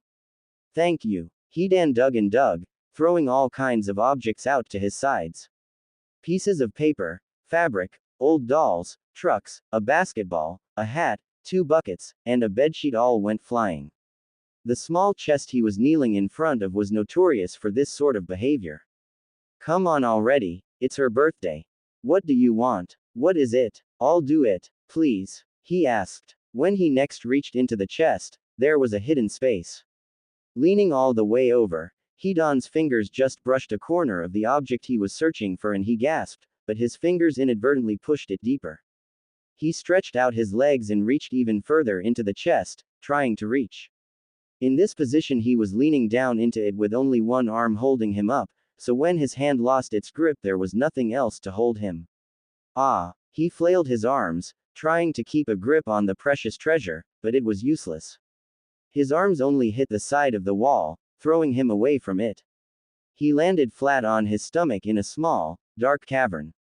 In the last light just before all illumination disappeared, he saw the precious object bounce into a small, shadowy corner. It was urgent that he get it in time, urgent. His arms flailed all around, trying to get a grip to push himself off the ground, but he couldn't do it. His arms slid off the ground uselessly, hit what few handholds there were at all the wrong angles. Desperately Hidan tried to crawl across the ground towards it. He screamed, growled, roared, anything to keep the growing sound of scurrying away from it. His efforts were useless. No sound he made had any effect, and as the sound of it brushing against the floor disappeared, Hidan whimpered and started to cry silently. He would never be able to get it in time for her. It had bounced away, beyond his reach. Now she would be too. Just then his nails found purchase. It was water. He stabbed his fingers into the liquid surface, dragged himself forward until he could stand. A sound of rhythmic splashing came from the far side where the water issued from. He staggered forward, the water slipping from under him, dragging himself back to his feet the first few times but settling for a crawl the last half of the way. His left eye was nearly smashed near the bridge of his nose by some blunt object. He reached up and grasped the stem of his scythe. His grip faltered as he nearly blacked out from lack of air, but he gagged out the current mouthful of air and dragged in another by sheer willpower and pulled. Nothing. He tried to get up and pull it in various directions. It would barely tilt in response to his moving from side to side, but nothing else. The two longer blades rotated anxiously, splashing in the water. Their younger sibling was trapped, caught in a rock. It would not pull free. Hidan crawled up to the three blades and whispered his apologies to the two spinning ones, then pulled up. There was an agonized sound, and Hidan wept as he feared his apologies for destroying the smallest blade would prove necessary. The rock refused to let go, but the other two blades were able to reach it as the scythe tilted. They cut into the stone, stabbing deep, like two pinpricks in the sensitive tissue of a giant. As they moved back and forth through the material of the cave, it gave way, heaving away from these stabbing, needling objects. The young blade broke free as the rock split, and Hidan's hands slipped down the neck of the scythe as it pitched forward. He grabbed it again at the base of the stem where his eye had nearly bled, and pleaded for his life as the first of the sharp stones stabbed upward into his tailbone in a fireworks explosion of agony. For the first time ever, his pleading found reception, and he kept a grip of the scythe as his face was rubbed bleeding and nearly ground to paste through being pushed through the dirt and stones. He tilted upwards, and gained a bird's eye view of the countryside below, separated into neat little geometric shapes of different color, with no other details visible from this height. There was another agonized sound which cut off very quickly, and Hidan looked and saw the topmost blade wedged between two boulders. The boulders were themselves struggling to burst free from their kin, and this position could not be held for long. Just then a flash of white briefly appeared against the mountain below. Hidan struggled to catch more than a vague sense of motion against the white clouds before the scythe slipped. As he jerked forward and almost fell, the vague sense of motion resolved itself into a seagull. It carried against its matted breast a red frog, limply dangling and at risk of falling. Hidan's anger boiled over, and he threw his body into convulsions, swinging himself back and forth, until with a roar he let go and launched himself down at the bird. It whirled away, but his hands lashed out, grasping for the air, pulling him nearer through sheer force of desperation and fear until he grabbed securely the bird's left leg. It shrieked and dipped, and Hidan's guts were rearranged in their cavity while it fell. He held on, for above all it must not fall, the precious gift for. The scythe touched his side gently, leaving a trail of coolness in its wake. Hidan reached his left hand for the seagull's leg, but it wouldn't move. Nothing would. His eyes opened wide, and a field of colored clumps came into view. Was he low enough to see the individual trees? No, it was carpet. His left hand wouldn't move because he was trying to push it through a movable floor, turning himself onto his right side as he did so. The stem of the scythe met the floor and was pushed up, forcing the blades back again over the trail of coolness as they moved more to the center of his back. His right arm was somehow both tense and completely asleep, so he just fumbled it into position and leaned on it to look around. Kakuzu sat on the bed, watching and patiently waiting. Hidan met his gaze and stared back. Kakuzu blinked and looked at his phone, not interested in a wake-up game. The bright lighting shining off the leaves of the distant trees outside told Hidan all he needed to know about why Kakuzu grumbled under his breath as he looked. The older man put his phone away and looked down at Hidan again. "How does that thing stay on your back?" he inquired, raising an eyebrow. Hidan was a little mad from the sudden wake-up. "What thing?" he retorted. The scythe rested against his back, no longer cool but warm to match the rest of his body. Kakuzu figured he had time for pointing out the obvious later. "Never mind. Let's go. It's after 10. Hidan's unhappiness disappeared into a puff of smoke at that number. "Hey, I got some nice long sleep then." He got up off the carpet, brushed his arms off in case there was any dirt, and followed Kakuzu out the door. They met Konan in the kitchen. Something about the way her eyes changed when she glanced at him told Hidan her dreams had not been of the calm and fluffy sort. He didn't pick up any painful or angry sensations though, so he figured she was okay. Most of her attention stayed on Kakuzu, for he was the one in doubt. What have you decided? She asked, voice carefully neutral. Kakuzu narrowed his eyes. Her attempts to pretend he had some choice in the matter were pissing him off. His voice also carefully neutral, he replied, someone needs to look after this little idiot, and I don't exactly trust you with the job. That is to be expected, she responded, with some relieved tone just barely audible in her voice. How was your night, Hidan?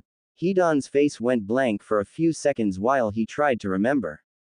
Haltingly, he muttered, I woke up from a dream where there was a present I needed to give you, for some event, and a little sky rat flew away with it, and I was buried but then on the side of a mountain somehow, and my hands kept slipping everywhere, like they always do.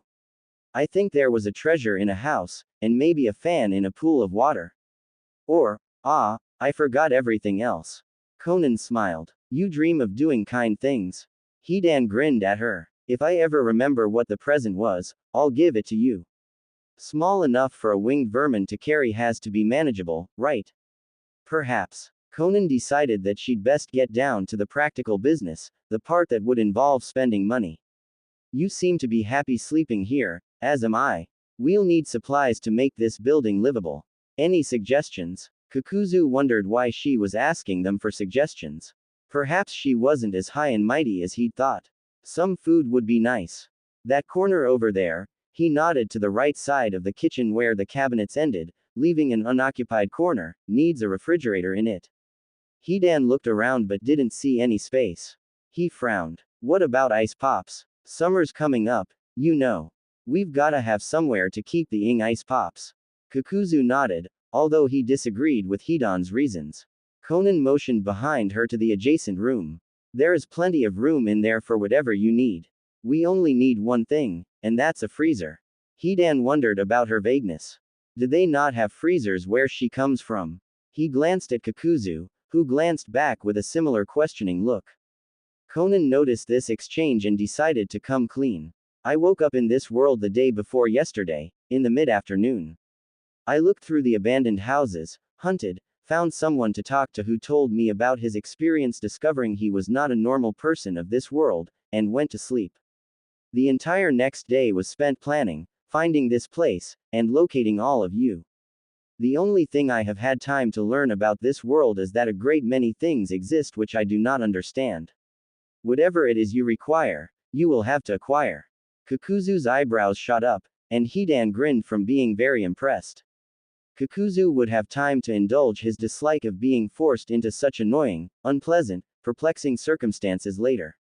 For now, all these things were overshadowed by the fact that the person who had done this to him and a boatload of other people was a woman who had spent one day in their world, understood nothing of their technology, and was dealing with all of her loved ones, co-workers, and herself being dead at the same time. And here she was, getting down to business on her second day. If there was anything he could respect, it had to be such resilience. Hidan figured she would need someone to show her round, then. Who better than yours truly? For the second time in as many hours as they had spent in each other's company, he gave her a thumbs up. Kakuzu rolled his eyes and made some sarcastic comment in his thoughts about Hidan appointing himself as Queen's servant boy. Konan started to be quite concerned, which was not the feeling he was going for.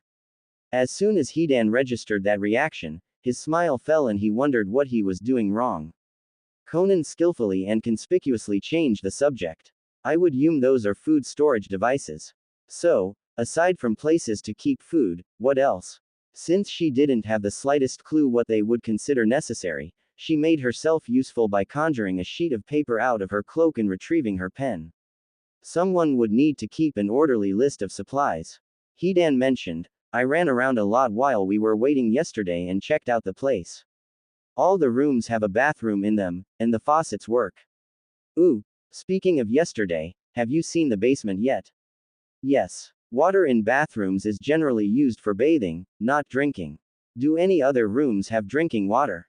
Ah yes. That baby could stand a little renovation for cleaning purposes, but otherwise it's like it was custom built. Hidan then considered her question. What's wrong with bathroom water? I drink out of the streams we have running in the woods here, which do not have any kind of pollution running into them. I checked before I decided to drink from those things, and the faucet water doesn't taste very different. Kakuzu wondered how his companion could be so artfully clueless about things he was supposed to know so well. What's wrong is that those faucets are located in the bathroom, a place that reminds people of germs and filth. A toilet seat's technically cleaner than a kitchen cutting board, but you still won't catch me eating off one. Think of how other people will think of it, Hidan. Hidan looked thoughtful, and scratched his head idly. Then he turned, approached the cabinets on the right, and opened two of them that had their handles together in the middle to reveal a hole in the wall where a pipe would have gone. Looks like there used to be a sink here. Konan agreed, but, why the hell do these cabinets have tops then? Kakuzu asked. When I was exploring the abandoned houses the day before yesterday, many of the beds had sheets on them. Could that be relevant? Hidan snorted. What? You think you're the only one to sleep in those things? Please. The other two looked sharply at him in unison. What? I've seen signs of human use and the occasional people in there at night. I don't know anything else, okay. What are you guys staring at? Konan thought back to her recent stay there and the signs of complete abandonment she'd observed. What signs were those? Hidan replied, some person-shaped depressions in the beds, doors opened where I hadn't left them open, shit like that. Wait, no, it was windows opened, the doors were closed. I think one time there was some sound from the basement. Konan immediately wrote something in very large size across the top of the paper. Hidan, you and I are as of right now ignorant to exploration detail. You say you have already explored this entire building, and I have seen the bottom floor and basement, so this location can be confirmed safe. Every other building on this entire street must be checked, thoroughly, inside and out, by the both of us. You can detect people or other sentient beings easily, and I know what to look for as well as having some searching jutsu of my own. I'm classifying this as an urgent mission, to be completed in a week at most. Kakuzu facepalmed. Of all the things, after I agree to stay here for your ninja games, now we find out we're stuck between the town and a nest of nocturnal creepers. Perfect. There goes the neighborhood. Neighborhood. Hidan started. That guy who was like us. Who the was he? An hole or a cool guy? He demanded of Konan. His name is Hitaki Sakumo. He has a group of his own somewhere. She did some quick geographic calculations in her head, to the east of here. His entire clan is half beast, which is why they were very well aware of being abnormal and needed no convincing to gather. So far, all I know of what is going on here is based off what he told me. He was very helpful. So, not in whole, Hidan concluded. Did you know him? Original him. I knew of his original. We did not live in the same village, but news spreads of outstanding ninja and their feats very quickly. He was known as the White Fang of the Leaf, had his battle skills recorded carefully in every bingo book, but unfortunately died by his own hand after deliberately failing a mission to save some of his comrades. Such sentimentality is not appreciated in the world of ninja, especially not from elite ninja who must carry out missions essential to the security of the country. He left behind a son, Hitaki Kakashi, who is just as talented as his father. His clone here seems very gentle and unaware of his own skills, but just as sharp-minded. Hot-ing shit, Hidan exclaimed. People in your world hated on him so much for saving lives that they drove him to suicide. That's ed up. What's a bingo book? It's a book of elite ninja which contains information on their strengths and abilities. Ninja recorded in the bingo book will fetch extreme gratitude for their death, and are usually wanted criminals and traitors with bounties on their heads, so it's open season for anyone powerful or stupid enough to think they can catch one. Of course, elite ninja who still belong to a village may be noted in other countries' bingo books as noteworthy enemies. Wow, shit. We, probably aren't going to do anything like that, because in this world that counts as all kinds of ed up, Hidan stated. He looked to Kakuzu for confirmation, and received it. I didn't think you would. Let us save that for the second week. We'll need time to gather everyone and get set up, if indeed everyone else chooses to stay, before we contact his group. I would expect a man of his abilities and so suited to what is considered appropriate in this world to be placed highly, so most likely the rest of his group can be counted as allies. She stopped writing in mid-stroke. Wait, that doesn't make any sense. Kakuzu sighed. With encouraging elbowing from Hidan, he muttered, seems it's time for me to give up the act. Orienting his body fully towards her, Kakuzu allowed himself to show great interest in the portions of his face that were visible. What other mysteries are there? He asked, audibly eager to hear more. Crap, swore a voice from outside. It was Kisame. He poked his head around the doorway. There was no smell of fish to most people's noses. Hidan's was more attuned to such things. He must have taken some time to freshen up this morning. What has this lady done to you, Kakuzu? Told us some cool shit that she hasn't told you yet, because you took forever to get here, that's what, Hidan gloated. Wanna know what it was? Maybe, just maybe, we could make time later to tell you. Hidan, it is the weekend, came Itachi's voice from the other side of Kisame. He stepped into view likewise wearing nicer, but sturdier looking clothes. We have no jobs to go to, and at least 2 days worth of time to listen to her and consider our options. More, if we should decide to stay. You have nothing to be gloating about yet. Hidan bristled and stuck his tongue out at that. Perhaps I should wait, Konan decided. My apologies, Itachi, Kisame. I was originally discussing our living expenses with these two, but got sidetracked onto topics of general interest. It would be better to wait until everyone is here, and have a meeting. Did you see anyone else coming in this direction? Itachi shook his head. I am on a first-name basis with the people I directed you to, but not on a know-where-they-live basis. Nor do I know what vehicles they drive, aside from that Sasori drives a motorcycle. I saw no unusual vehicles or motorcycles. And I didn't see any people with unusual hair colors inside any of the vehicles we ped, Kisame offered, as he had been the punger this time. Well, if there are mysteries to be discussed, they'd better not wait around. It's past 10 in the morning already. Hopefully so. Konan picked up the list she had been writing on and made a note of what she had realized. It seems there are some mysterious and potentially dangerous things in this world that Hidan only just now bothered to tell anyone about, which might influence your decision, so I won't ask anyone to confirm anything until after the meeting. Kakuzu simmered, his sense of intrigue frustrated. Fine, then, let's return to discussing living expenses. We already mentioned the need for a refrigerator and a freezer, and we found a place where a sink should go. No one had closed either of the cupboard doors, so that was plainly obvious. Hidan confirmed all the rooms have water, and it tastes clean. Food, water, he didn't mention any structural problems. Kakuzu knew that was not the same as not having seen any and narrowed his eyes at Hidan. Did you see any problems, Hidan, aside from that missing corner of the roof? Hidan put on his offended face. I was the first to decide to sleep here, whole. You think I would leave out details like that in a place I'm going to be using for shelter? Off. No, I did not see anything dangerous looking. If there should be anything dangerous looking, I'm not a trained architect and have less experience living in houses than other people, so I can't be blamed for not having seen it. I'm pretty sure your experience living in houses is zero, Hidan, so I'm actually going to agree with you there. Someone who is a trained architect should be looking at that corner post haste. Kisame sighed and looked around. Problem with that is none of us are trained architects. Sasori's the closest thing, and he might be able to tell if water's likely to leak through or something like that, but he works with metal, not wood or plaster, whatever a roof's made of. How the hell would we explain this to any architect we hired? I wouldn't expect Sasori to know nothing about the properties of wood, Konan murmured.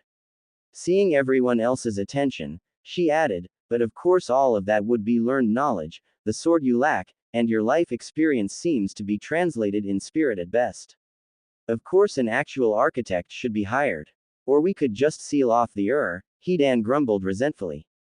If hiring someone's going to be that much bother before we can get to the cool shit, we should just ask if there's any kind of stone sprouting jutsu or something that can cover the whole place up. He turned to Konan. Is there any kind of stone sprouting jutsu that can cover the corner area so nothing'll leak? Konan stared blankly. She had not expected to be asked about jutsu this early, and for such civilian reasons. She scrambled to come up with something. If some emergency cover can be erected in case of rain, I know Kakuzu is capable of using Earth-style techniques. I should be able to teach him the basics of how jutsus work and how to perform them, and he may be able to figure out from there a technique that can do what you ask. I do not know of any specific technique, but that should be possible. Deidara could use his clay techniques to create a giant blanket or such in the meantime. It felt so very odd to be thinking of how techniques could be used to fix a building instead of destroy it. Hidan clapped his hands. Sounds fantastic. Alright, now, since I'm more than a pretty shirtless dude, I've got some ideas for the training room that I came up with last night. This time the pride radiated from him instead of the other way around. Kisame and Itachi entered the kitchen and found places to lean while they listened. Itachi found one first and asked, "What is your idea?" Hidan rubbed his hands together and failed to suppress a grin. My idea is a room where you can punch everything and they keep coming back for more punching. Out of respect, Kisame tried not to sigh noticeably. That's a nice idea. He fooled no one. Hidan snapped, "It is, I swear it. So you hang up a bunch of heavy bags, but not too heavy, or else they won't swing much, so they hang to around chest height. In maybe an X shape, that sounds good, and you go to the one in the middle and you punch it and it swings around and hits another bag and you punch that one when it swings towards ya and then it makes another one start swinging and all the bags end up swinging around in every direction so you have to punch everything or get hit and have to drop out." He looked around excitedly to see how this explanation resonated. Everyone looked like they were actually thinking about it. That was good. I am a genius, I am.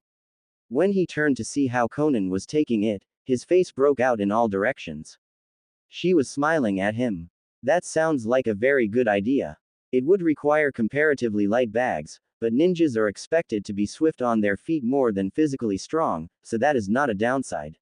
If it can work as described, it sounds like an excellent room to train reflexes, observation, and endurance in. Hidan looked around frantically. He had never felt any sign she would appreciate it, so he was not about to take out his need to hug someone on her. But he needed to hug someone right now. Just then some footsteps came from outside the door. "Where is everyone?" Maybe in Nagato's sentence was abruptly cut off by the armload of shirtless man he received on walking into the kitchen doorway.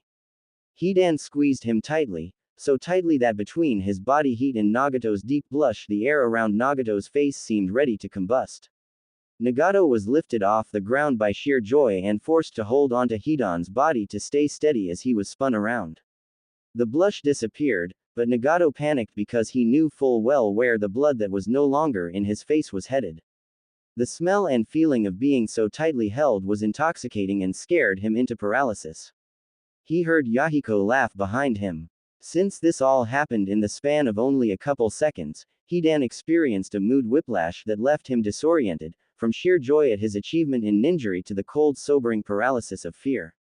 He overcame the paralysis and forced his arms suddenly open, dropping Nagato a few inches to the ground. The redhead stepped back and tightened every muscle in his body that he could control, even hoping that the blood would rush back into his face. The combination of everything confused his circulatory system greatly, and he would have fallen down if not for Konan's hand suddenly pressing on his back, steadying and calming him. Everyone was staring. Nagato reflexively adjusted and stepped forward, pretending that being suddenly dropped by Hidan had unbalanced him just a little. He swallowed, tried to moisten his mouth. And anyone want to explain what that was for? Hidan gave all of his voluntary muscles another tensing before laughing. Konan just confirmed I'm pretty awesome, so I needed to hug someone. You were convenient. Nagato wasn't sure whether the best course of action would be to stay close to Hidan so he would know when the shirtless man was in a hugging mood, or stay far away and keep someone between them at all times. Everyone was still staring. He looked back at Yahiko, who was still smiling. I'd rather not be. So, what has everyone been talking about? Hidan had a plan for a training room, Konan summarized. I'll discuss his idea with whoever is going to be in charge of setting it up, since Hidan has another mission to do. Speaking of, have either of you seen Deidara and Sasori? Hey, Hidan yelled, as if outraged. I just realized something. The acoustics of this place are frickin' weird. What? Murmured Yahiko, speaking for all. Even when we're in the mid. The sputtering, grinding sound that they had all heard last night cut him off. It died down in a few seconds. As I was saying, when we're in the middle of talking we can't hear car engines from all the way in here. But even in the middle of a sentence the sound of a motorcycle cuts right through like we don't even have walls. The shit is up with that. Konan patted him on the head and left to greet the newcomers. That was the moment Hidan realized he liked being patted on the head, and started involuntarily purring. He looked to Nagato hopefully. Nagato backed away as inconspicuously as he could. Yahiko wondered why Nagato would be the one looked at, then wondered why he was wondering that. He blushed mildly and looked away as inconspicuously as he could. Kakuzu missed nothing and gave up his usual grumpiness for the freedom of letting himself be fully entertained, just for a moment. Itachi filed it all away for later perusal. Konan stepped into the lobby just as Deidara and Sasori entered. Deidara was smiling in a way he had perhaps been too tired for the night before. Sasori snuck glances at this every so often, confusing and mollifying himself by doing so. Deidara rushed forward. Sorry we're late. Yeah. The thing last night was Ria Ally far past my bedtime, yeah, so I had to sleep in. Did we miss anything? Konan decided the room opposite the kitchen doorway would do. It seemed not fitting somehow to hold an actual meeting about important topics in the kitchen. Instead of answering, she gestured for him to follow her, and turned back to the kitchen. Deidara turned to Sasori for explanation, then realized she was walking away. He realized she must have a slightly different culture or something, that weird petting motion must have been her way of asking him to follow. He ran a few steps to catch up, Sasori doing likewise as he caught on.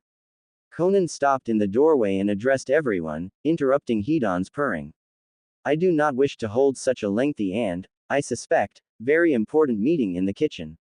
The material there is to talk about, let's talk about it somewhere else. Hidan's ears perked up as much as they were able to. The sunroom. Konan looked at him blankly, so he pointed out the doorway in the direction of the room opposite. Her eyes got a strange expression, and she nodded. With this many people around it was hard to tell if a subtle influence even existed, but he thought some bittersweet combination of feelings might have crossed the space between them. He wondered why as they filed out of the kitchen and into the room opposite, Konan shutting the door behind her. At this time of day, the sunroom did not have any sun shining in it. That was good news. There were no seats aside from a neglected stuffed chair in a corner. That was bad news. The floor was carpeted in a thick, soft layer which solved everything. Hidan and Konan went to the middle of the floor and sat near each other, legs folded beneath themselves. He smiled up at everyone else, questioning why they were standing, so they moved around the floor to form a rough circle and sat cross-legged. Dei was reminded of kindergarten. He wondered what lessons they would receive. General. Konan pulled out the paper she had been making plans on. Alright. As Kisame and Itachi know, this meeting was planned in response to a discussion with Hidan and Kakuzu that went off track from supplies to mysteries and possible dangers. I don't want to do everything, so would one of you please summarize? Hidan squeaked. Called it. Okay. So, the sink. We found a place where the sink should go in the kitchen, and it didn't make any sense because the cabinets there still had tops. So we were wondering what was up with that, and Konan mentioned she'd seen some other funny things while she was going through the abandoned houses the day before yesterday, which is apparently the day she got here. She'd seen sheets on the beds, and didn't know why. I knew why, so I told her it was because people use those beds. Well, maybe not people exactly. I've never caught human scent even from a fresh depression, or any scent really except for sometimes blood, but I've seen occasional glimpses of them sneaking around at night, so they're at least human looking for sure. I also mentioned windows and doors being opened and closed and hearing a noise from the basement one time. Basement noises must indicate bad things where she comes from, because she immediately ignored the both of us, me and her I mean, to check out all the other buildings on this street. Kakuzu said something to remind of me of something she'd mentioned earlier, which was that she met some guy who was like us, with weird abilities and not trustable memories and shit. She told us about that guy, who is friendly and like a werewolf and shit, and then got a funny look on her face, and that's where Kisame broke in, so we stopped. Did I miss anything? No, but he had done something equally bad. Quick as a lightning bolt, a scenario flashed through Conan's mind in which she called him out on this right now. She decided the outcome of such a scenario would be bad. There was a time for taking a hammer to someone's sense of reality, and that time was only when necessary. She began to contemplate how slowly she should introduce certain concepts to the rest of the group. In the meantime, Hedan would definitely need to be given some standing orders. That would be best saved for after the meeting. No, everything I recall discussing was there. Technically true responses are the best kind of responses. Does anyone require more clarification? Nagato's eye suddenly widened, and she could be pretty sure that if he'd had more color in his skin to begin with, he would have paled visibly. His mouth opened as if with a sudden exclamation of horror. But then his eye regained focus, and he closed his mouth and looked down. The long-haired redhead seemed to have decided whatever his reaction was a bad idea. Yahiko seemed slightly confused at what little he could see of a change in Nagato's posture. Nobody else seemed to have noticed, caught up as they were. Konan decided to have Hedan question her brother's clone after the meeting. "Excuse me," a skeptical voice called. Sasori's glare surprised everyone. Even Deidara, who had seen an occasional glare from Sasori in defense of him, was startled. For one thing, there was no threat to Deidara or anything else Sasori usually cared about. For another, this glare was different. There were no fragile GL walls of simple denial to be found here. He sat calm, collected, hands relaxed in his lap, and absolutely ready to walk out without a moment's glance. "I don't believe in werewolves." Konan met his expression of resistance and decided to do something very risky. A leader's job was to project confidence. However, she was not yet a leader, and had the beginnings of a creeping suspicion that she might never be. So she caved. "That is perfectly fine. You don't need to believe in werewolves." "Huh." Hedan was thrown. "But you said earlier that Tsukumo was a half-wolf," Konan explained as if to a 5-year-old. "A half-wolf and a werewolf are different, a fact he made very clear to me at the time. And that is irrelevant, anyway. My purpose here is to pee on what I know in the hopes that there is some use for it in this world. Dealing with any other fantastic elements this world may have is not a top priority. When Tsukumo is contacted as a potential ally, which will be after we have achieved some group coherency, it will be because he was a good shinobi and nothing more. I am a shinobi. You are not. This gap must be closed. Do not talk about his species again until everyone here is comfortable being a ninja." Sasori resumed his usual blank expression and stayed seated. Kakuzu was disappointed in a small part of him which he immediately chastised for being infantile and childish. The rest of him knew that was the smartest decision to make. He'd lived long enough. He could wait longer still for the rest to come out. Meanwhile, Deidara was relieved of a fear he didn't know he'd had, that she might repeat yesterday's smashing of his sense of reality. Most people gathered were. Nagato decided to keep what he'd thought of to himself. He held enough secrets. What was one more? Hedan was no longer puzzled. "Oh, right, they don't like crazy shit as much as I do. I need to remember important shit like that better." He dug his thumbnails into the flesh of his first fingers just enough to produce a little pain to seal that with. "I'm gonna remember. Promise?" Kisame asked. "So, you and him are just going to make sure we won't get hurt by any odd business in the meantime?" "Correct. Just checking." His shoulders relaxed somewhat. "What did I interrupt? If it's not connected to anything too far out there, that is." Konan did not think it was. "It is not, as far as I know. I had merely realized something that did not make sense about Tsukumo's being cloned in this world. It's only the sort of mystery I gathered you all for in the first place." She glanced at the notes.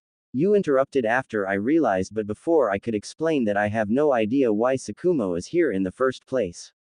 "What? You said yesterday that something happened after people in your world died."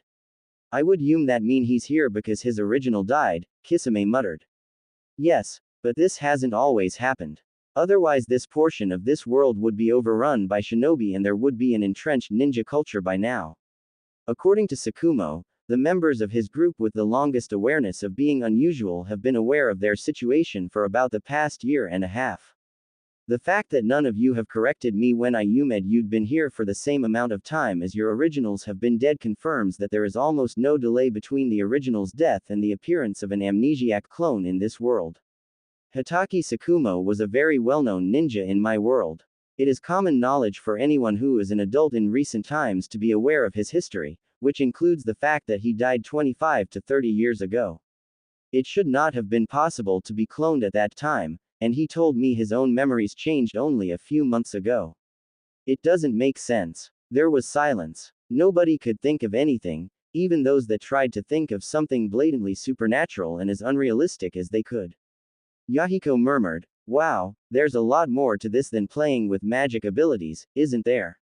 Playing with magic. Is that what they've thought of my offer?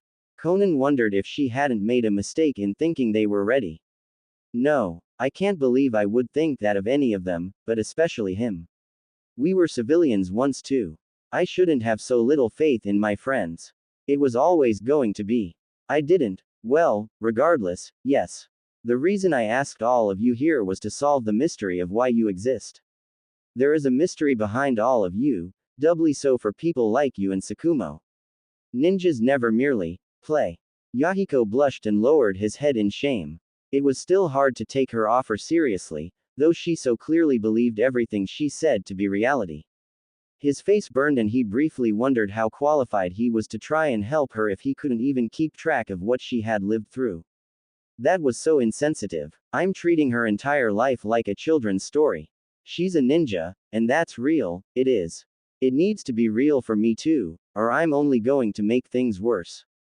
Hell, it is real for me too. What am I even thinking? I hope original me was better at this.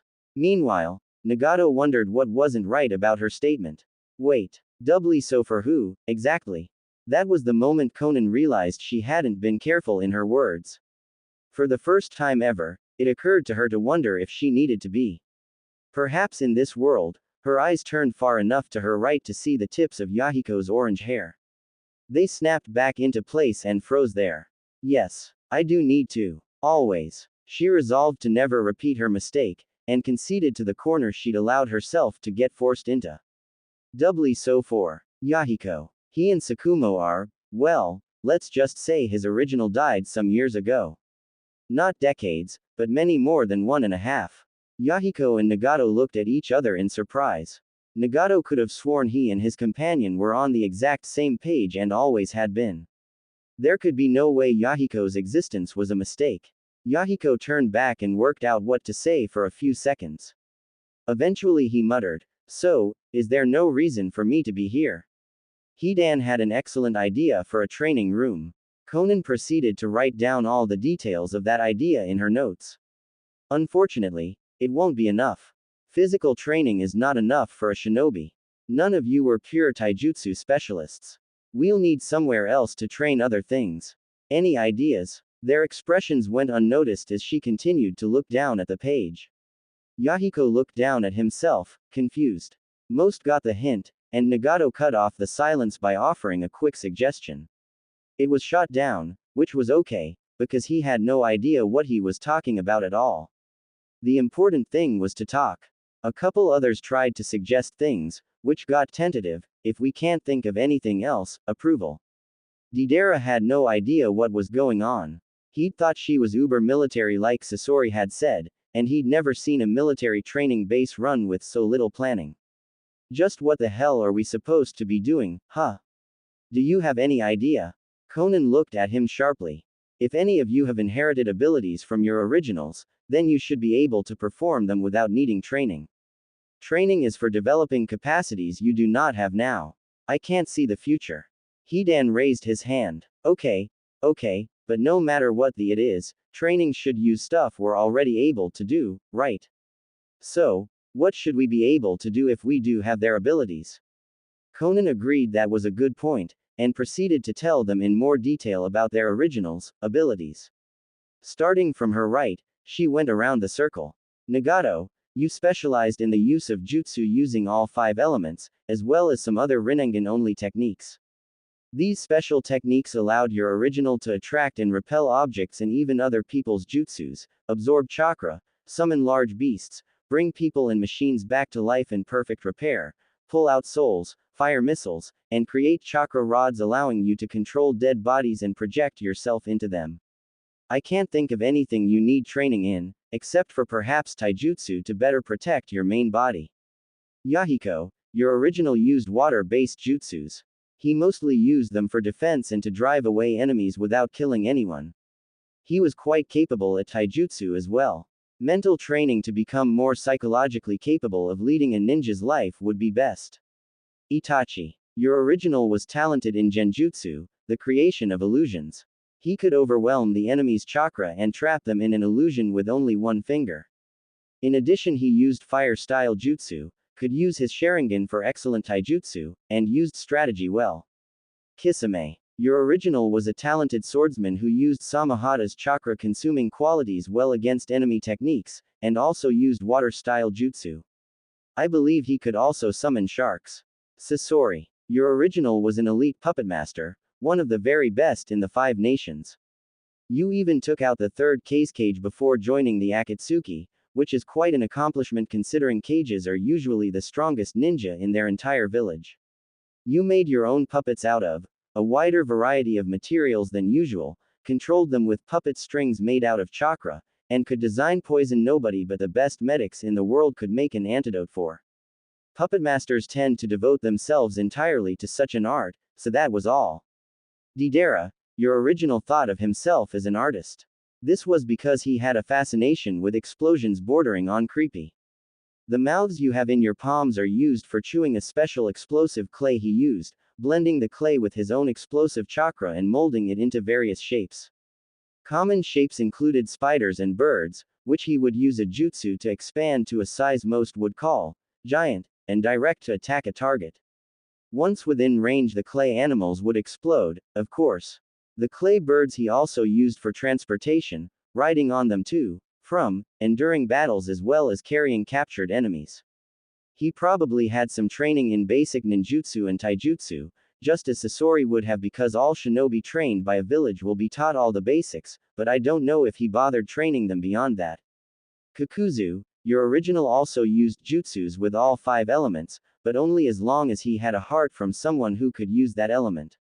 He used the 5 hearts technique to take hearts from his enemies and use them, greatly increasing his durability.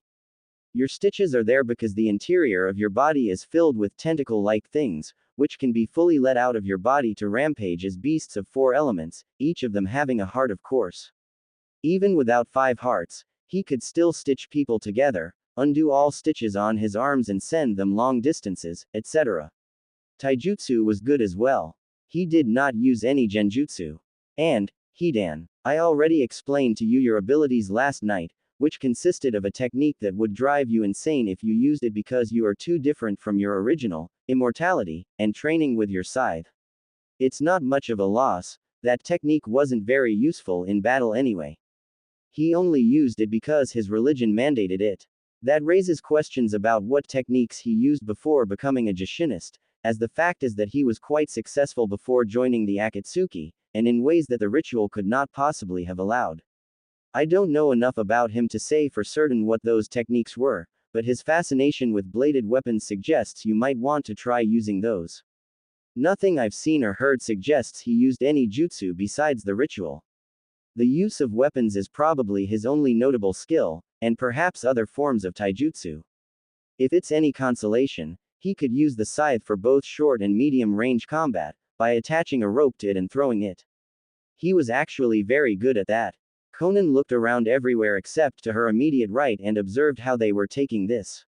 Most had their mouths hanging open, or in Kakuzu's case eyebrows raised. Deidara looked pale. Out of her peripheral vision, Yahiko looked red and Nagato seemed to have his head down, looking at his hands. Deidara was now sweating. Hidan was glaring at her. What had she done to warrant that? Deidara was trembling. Sasori seemed disappointed, then concerned. He turned and put his hand on Dei's shoulder. The blonde took a deep breath and curled tighter around himself. Everybody noticed this, and he lowered his gaze as far down as he could. That didn't keep anyone from seeing tears. Konan froze. She had never expected this reaction. Why was Deidara acting this way? Seeing motion to her left, she turned. Hedan was wavering unsteadily and looking pale, while clutching his stomach.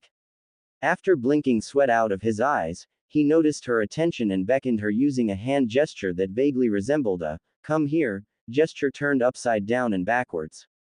Nonetheless, she recognized it and shuffled closer so he could lean on her shoulder and whisper in her ear. After a brief shiver, Hedan whispered to her that he felt nauseous, but not the kind from being sick. It felt like there was something liquid all over him, and the squeezing feeling in his guts felt like guilt. He also mentioned wanting to cry, but seemed frustrated. She looked at his face as he squeezed it, but nothing came. Hedan fell completely silent and looked away from her.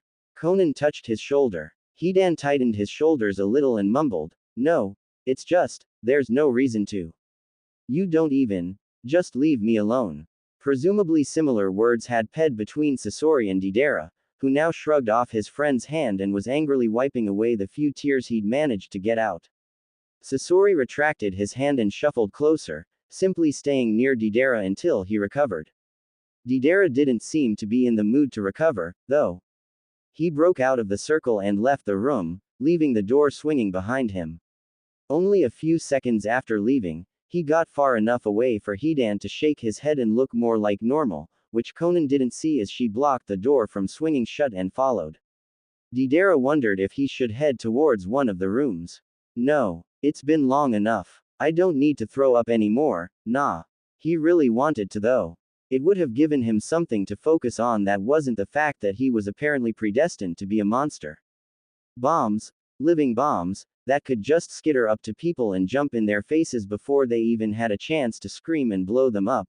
Bam, not enough left for the kids to identify, nothing. Spiders, just crawling all over you for the right spot, wouldn't even leave you paraplegic, too good for that. He changed his mind and crossed the lobby, hurrying down the other hallway and into the nearest room there, entering the bathroom in said room and pushing the door away until its momentum dissipated a centimeter from closing. It swung back open to an inch in response. Didera didn't notice. He was too busy squeezing his stomach muscles, over and over again hoping his stomach would get the hint. His mouth watered but his stomach seemed paralyzed, unable to do anything. Dei leaned on the sink, feeling cold and still shaking. If I can't, does that mean I don't really feel bad? Why would I not really feel bad? Am I that bad that I don't even know it? People are supposed to throw up when they're thinking of something bad, yeah. Those blasts were, a little, beautiful. Do I really like that? Oh God, that would explain everything. In desperation he pounded on his stomach, but it didn't work. He just hurt now. It felt better. The door swung open all the way. Didera lurched forward out of its path, but didn't utter a word. Konan stepped to his side. She did not try to touch him, but simply looked at him, then to the empty toilet. Without a sound she went behind him to the sink, where a cup was provided. She filled it with water from the faucet. Then she walked around him and offered it. Didera wondered what she could possibly think she could do, and looked up. The look in her eyes was trustworthy, so he took the cup and drank it. It tasted bland. The squeezing of his esophagus echoed all the way down his digestive tract. All at once he understood, and seeing him understand, Konan retreated to sit on the edge of the bathtub. The first didn't do it, so he refilled the cup and drank it again. Then again. After the third time the message got through, and it proved very fortunate that the sink was right next to the toilet. Didera wondered if he was going to die of suffocation, but just as stars began to cross his vision the cramped shaking of his abdomen subsided. He got his arms behind him before he could fall down and managed to crawl backwards enough to lean against the wall. He allowed his eyes to close for a second, then panicked against the possibility of them staying there like they wanted to and leaving him to wake up in a nice comfy bed where people would want to make him feel all better. He pried his eyes open, back to the too bright bathroom and the cracked plaster behind his head and his left shoulder pushed too far forward by the sink. Absorbing all the too bright light like a shadow, Konan sat across from him, still looking with a faraway look in her eyes. Didera wondered if he could reach any toilet paper from this position to clean himself with. That's stupid. Why would I even think of that now, huh? So shallow. He exerted some effort to wipe his mouth with a sleeve instead, and uttered a high-pitched squeak. He tried again, and spoke. How many people have you killed? Konan disregarded the formalities and answered the question he really wanted to know. You did not enjoy it, and you have not enjoyed it at any time since, Didera. He gaped. But, the blasts were kind of awesome. A personality like yours would always like impressive, loud things. That is at the core. The consequences of such things are a different matter. Little children only enjoy their actions, not all the consequences of them. Whether or not they still act like that as they grow depends on what they learn about the consequences and what they decide. You have no shared memories. You have no shared decisions. He had nothing to say to that. But did it even matter? He hadn't been a little child. Had she? What about you? Konan looked down somewhere to her left, thinking of what to say. Enjoying a blood spray or a scream looks very distinctive. You do not look like that. What? Who? What could that possibly mean, huh? She looked back at him, mind worrying to determine how much to say. It's unclear how many decisions there were to make. How much learning could have changed things. In reality, there is only one danger for me, or for anyone else. Konan stood up and looked down at him, sprawled on the floor against the wall as he was. You can still fly. What? Fly? How? I don't think I can. Not so easily. Wait. He realized she was speaking literally and remembered the other uses she'd mentioned for the clay beasts. The pit of his stomach soured a little as he thought of spiders, but he pushed it down. They're only animals. Only animals, yeah, made out of clay, that I should be able to control so it doesn't explode, yeah. Only animals. Animals can be used for a lot of things, yeah. Pranking Sasori with a bunch of spiders in his bed would be kind of cool. I never need to think of Halloween decorations ever again. Nobody ever got blown up by a decoration, yeah. He was glad to note that picturing giant white spiders in the middle of some glittery decorative web actually did help slow his heart down. Gratefully, he reached out a hand. Konan seemed confused about why he would do this, but took it and held on as he stood. When he was upright, Didera managed a small smile.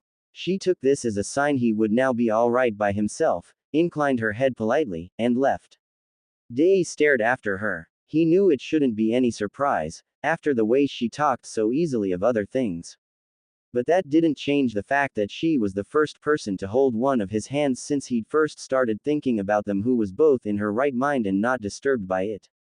It felt nice. He walked just a little unsteadily to the doorway and looked out. The room was sparse with no decorations, like a blank piece of paper ready for anyone. It was so bland. Didera could hardly understand how such a bland room could be host to such an important moment. He'd have to change it, fix the blandness. I wonder what Teddy would think of that shelf.